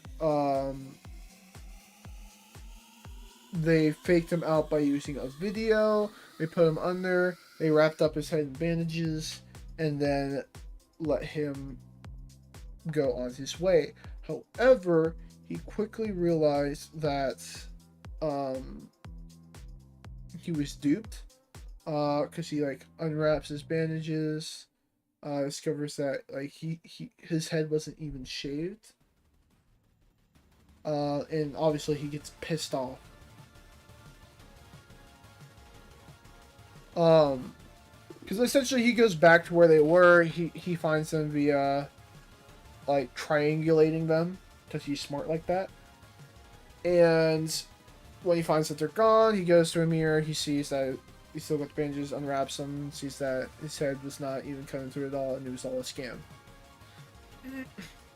So then all the people involved ended up being caught within this giant game. So, first is the wire saw trap. The victim of this trap was Valentina. The trap had its victim tied against a pipe inside the abandoned hospital with a giggly saw. Is it a jiggly saw or a giggly saw? I think it's called giggly saw. But it basically was wrapped around the victim at neck height, and she was also given a second giggly saw and dotted lines drawn across her leg, showing where to cut. Next to Valentina is a device that measured bone marrow and a bone marrow collecting device for the victim to use. The trap will activate the giggly saw around the victim's neck and decapitate the victim as 3 ounces of bone marrow isn't collected within the 3-minute time limit. In order for Valentina to escape this trap, she must saw off her leg with the giggly saw and collect the required amount of bone marrow before the time expires. Ironically enough, just before John started the trap, Amanda assured the trapped Valentina she would be able to make it if she kept her head. I think Valentina would lose after failing. She ended up succeeding in amputating her leg, however, due to slight hesitation and fear, she lost a few seconds. She then placed the tube in order to extract the marrow needed. The amount is extracted, however, the amount needed is not met in time, and the wire moves closer until it slices through her neck, instantly decapitating her as she screams. Wire saw trap. A couple of these traps feel a little rigged. But like, they're all good traps.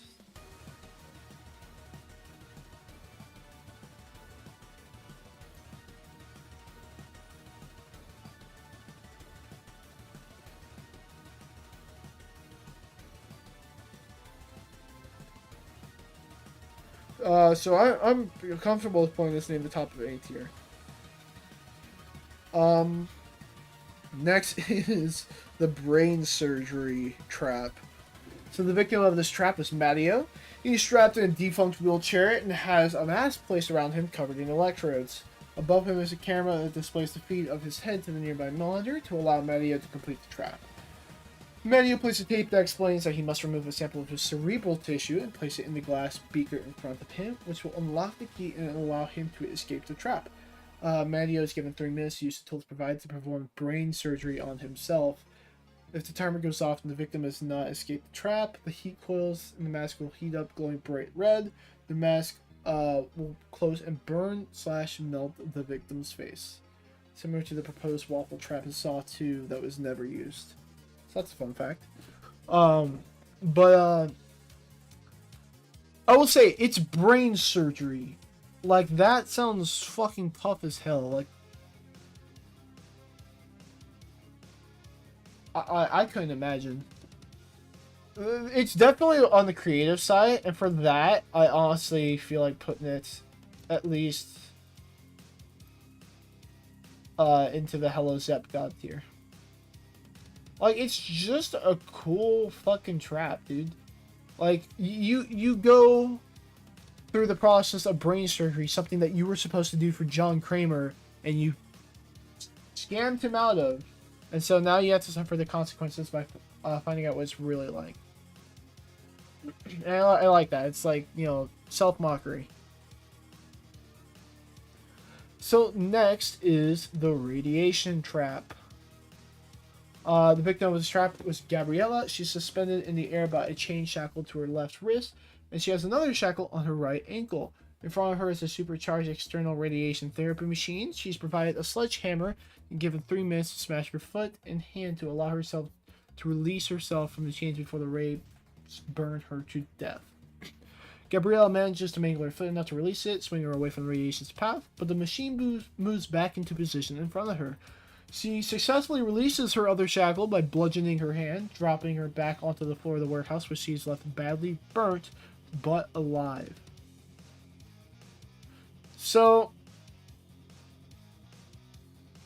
this trap is really tough. It's not an A tier trap for me, but it definitely is Um,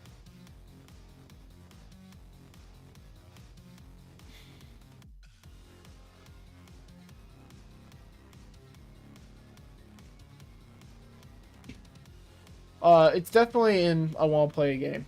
It sits comfortably in B tier, where it's like, you know, this is one of the traps that clearly is showing off some of the technical know-how that John Kramer has. And I'm fine with that. Just a second here.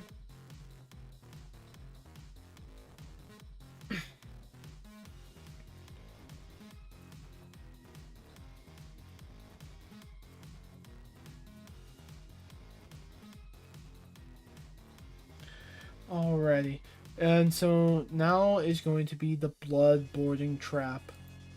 So the victims of this trap were John Kramer and Carlos. It was originally supposed to be Dr. Cecilia and Parker Seals. But Cecilia wants to teach him lessons, so instead of using just Amanda, they find the boy outside, and so she lures Carlos inside and chains him to the other half of this trap, which is John. Which, like, that's horrible. She actually is like a hateable character to the point that we're like, yeah, fucking test the shit out of her. So the trap is activated and John and Carlos are chained to the floor as it lifts higher toward the blood-boring mechanism. The trap itself is designed for 2 victims to be blood-borne on either side of the trap. If one victim, here. So basically, if one victim decides to pull the lever, the trap will tilt so that the blood-boring will stop for the other subject. The trap was originally intended for John and Amanda, but Cecilia kidnapped Carlos and put him in Amanda's place.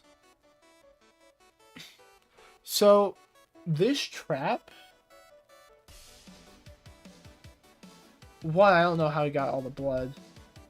So, you know, that's confusing. But, like... It's kind of a really memorable moment where it shows that John is willing to kill himself in order to save the young boy, and that he's not as greedy as he seems. And so, personally, that shoots it up into an A-tier trap for me. I'm gonna put it just behind the shotgun keys. And I like the trap a lot. Like, you know, it really sells the vibe that John Kramer was supposed to have. Okay, and next is the gas chamber trap. So the victims of this trap were Parker Seals and Cecilia Peterson. The trap is activated by pulling the money bag off the locker. The trap took place in the observation room above where the doctor's reawakening was taking place. Poisonous gas starts to seep into the room while Cecilia and Parker are inside. There's a hole in one wall to allow one person to breathe through it, which leads to the victims fighting over air to breathe. There are weapons in the room that allow for both victims to be equally matched. After long exposure to poisonous gas, your skin would start to dissolve and rip apart. After 10 minutes, the gas stopped seeping into the room.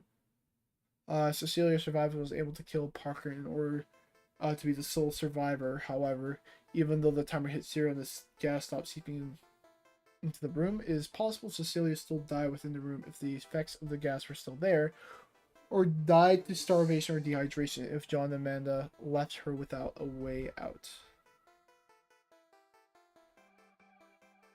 That kind of actually makes it better for me, because I thought she just lives. Of course, this could all be fan theory.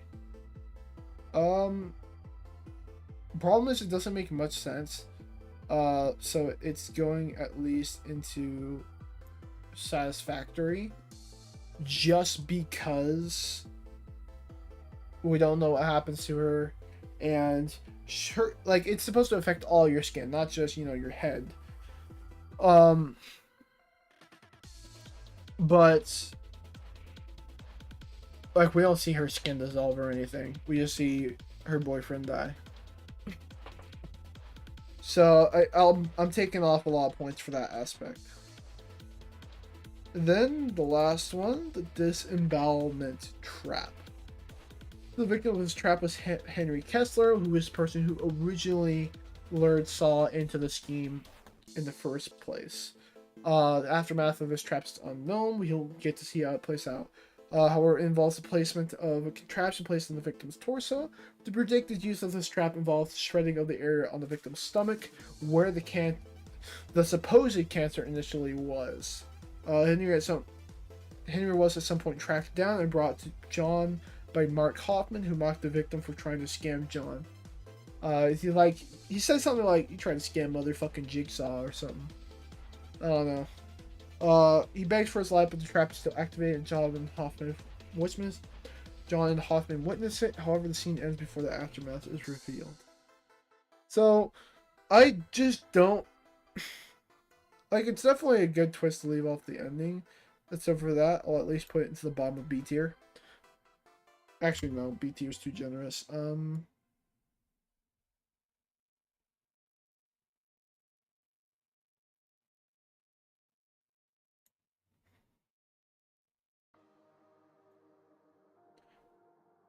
Eh, fuck it. We'll put it above the horsepower. But it stays in C tier just because, one, we don't get to see the aftermath. I get that's a point, but it also doesn't look like there's any way for him to actually escape the trap. It looks like they're just watching him die because fuck this guy. It's like, yeah, fuck him, but should have at least given him his way out because Saul is right there. And now for the final ranking. Saw X at the top of the Jigsaw Wonderland.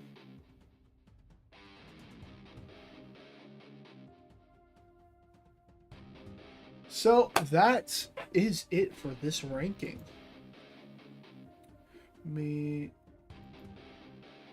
save this. I'll log in. Oh, I don't know if this is going to reveal any sensitive info, so...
Okay.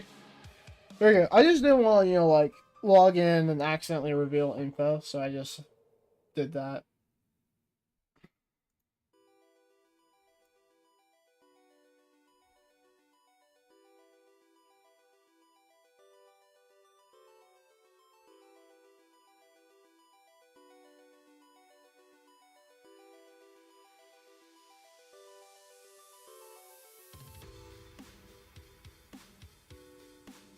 But yeah, no, that are the tier list. So here's the final one for the movie.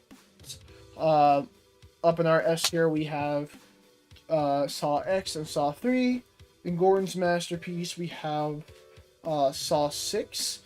In Strom Syndrome, we have Saw 4, Jigsaw, and the original Saw.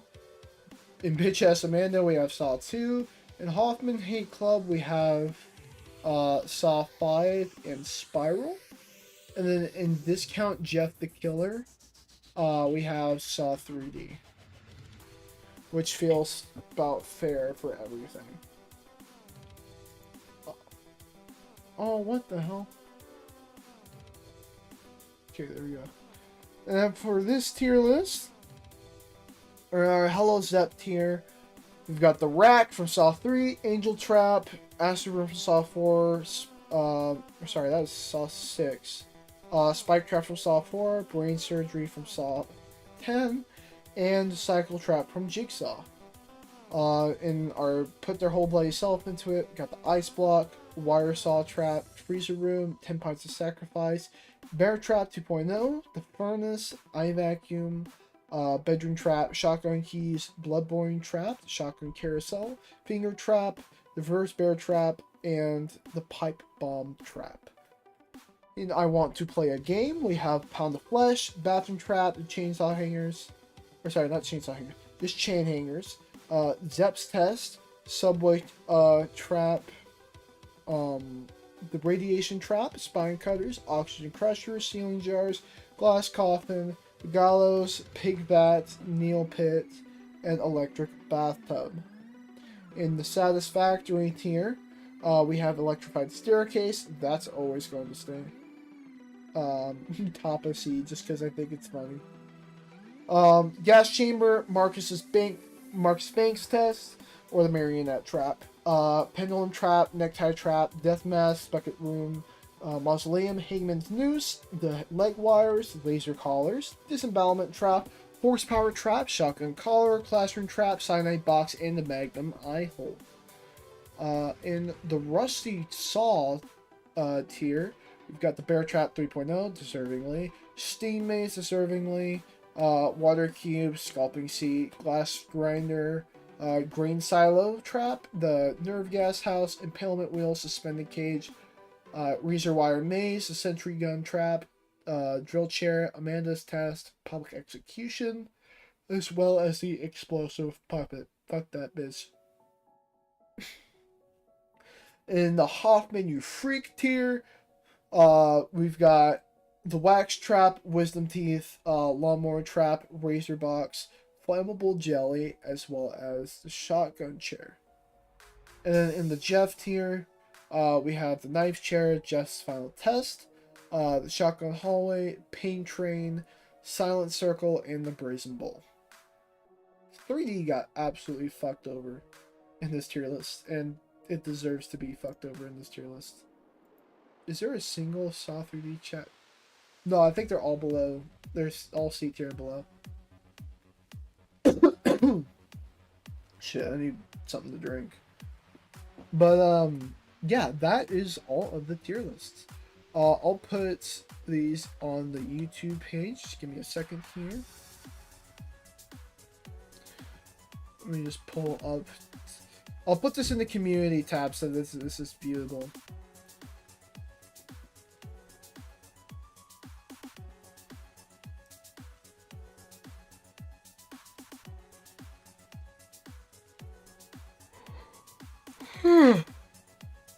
Oh, because already 742, we started this around like 5.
All right.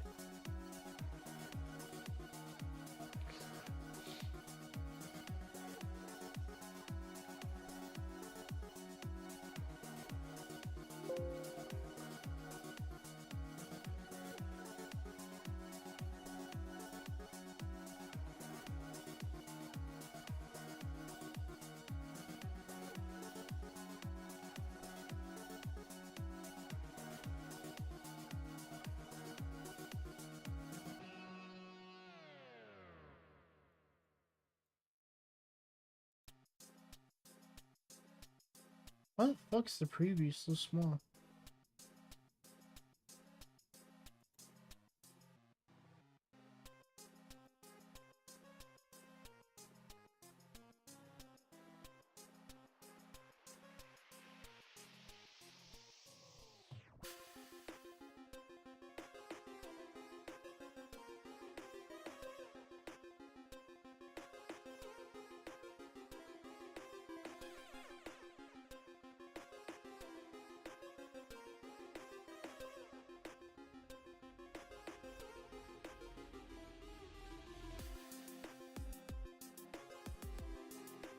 Why doesn't this look right?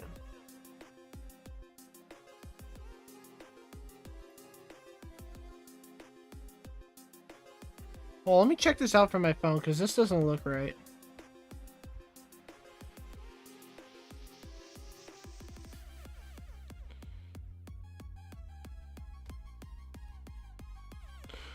Okay, it shows all of them. It's just... Okay.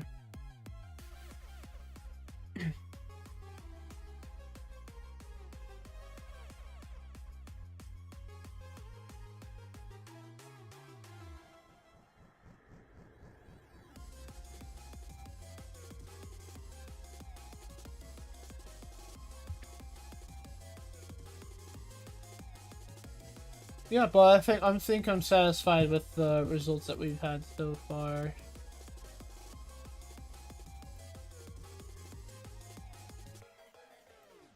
We surely should do something else for the remainder of this stream, right? Like, obviously we got our rankings done. That was the main point of the stream, but we should do something else. Just not exactly sure what we should do. Let me go and get a drink, and we'll be back, okay? I'll also stop the stream, and it's like, why return? We'll stop the stream and we'll restart it under a different title.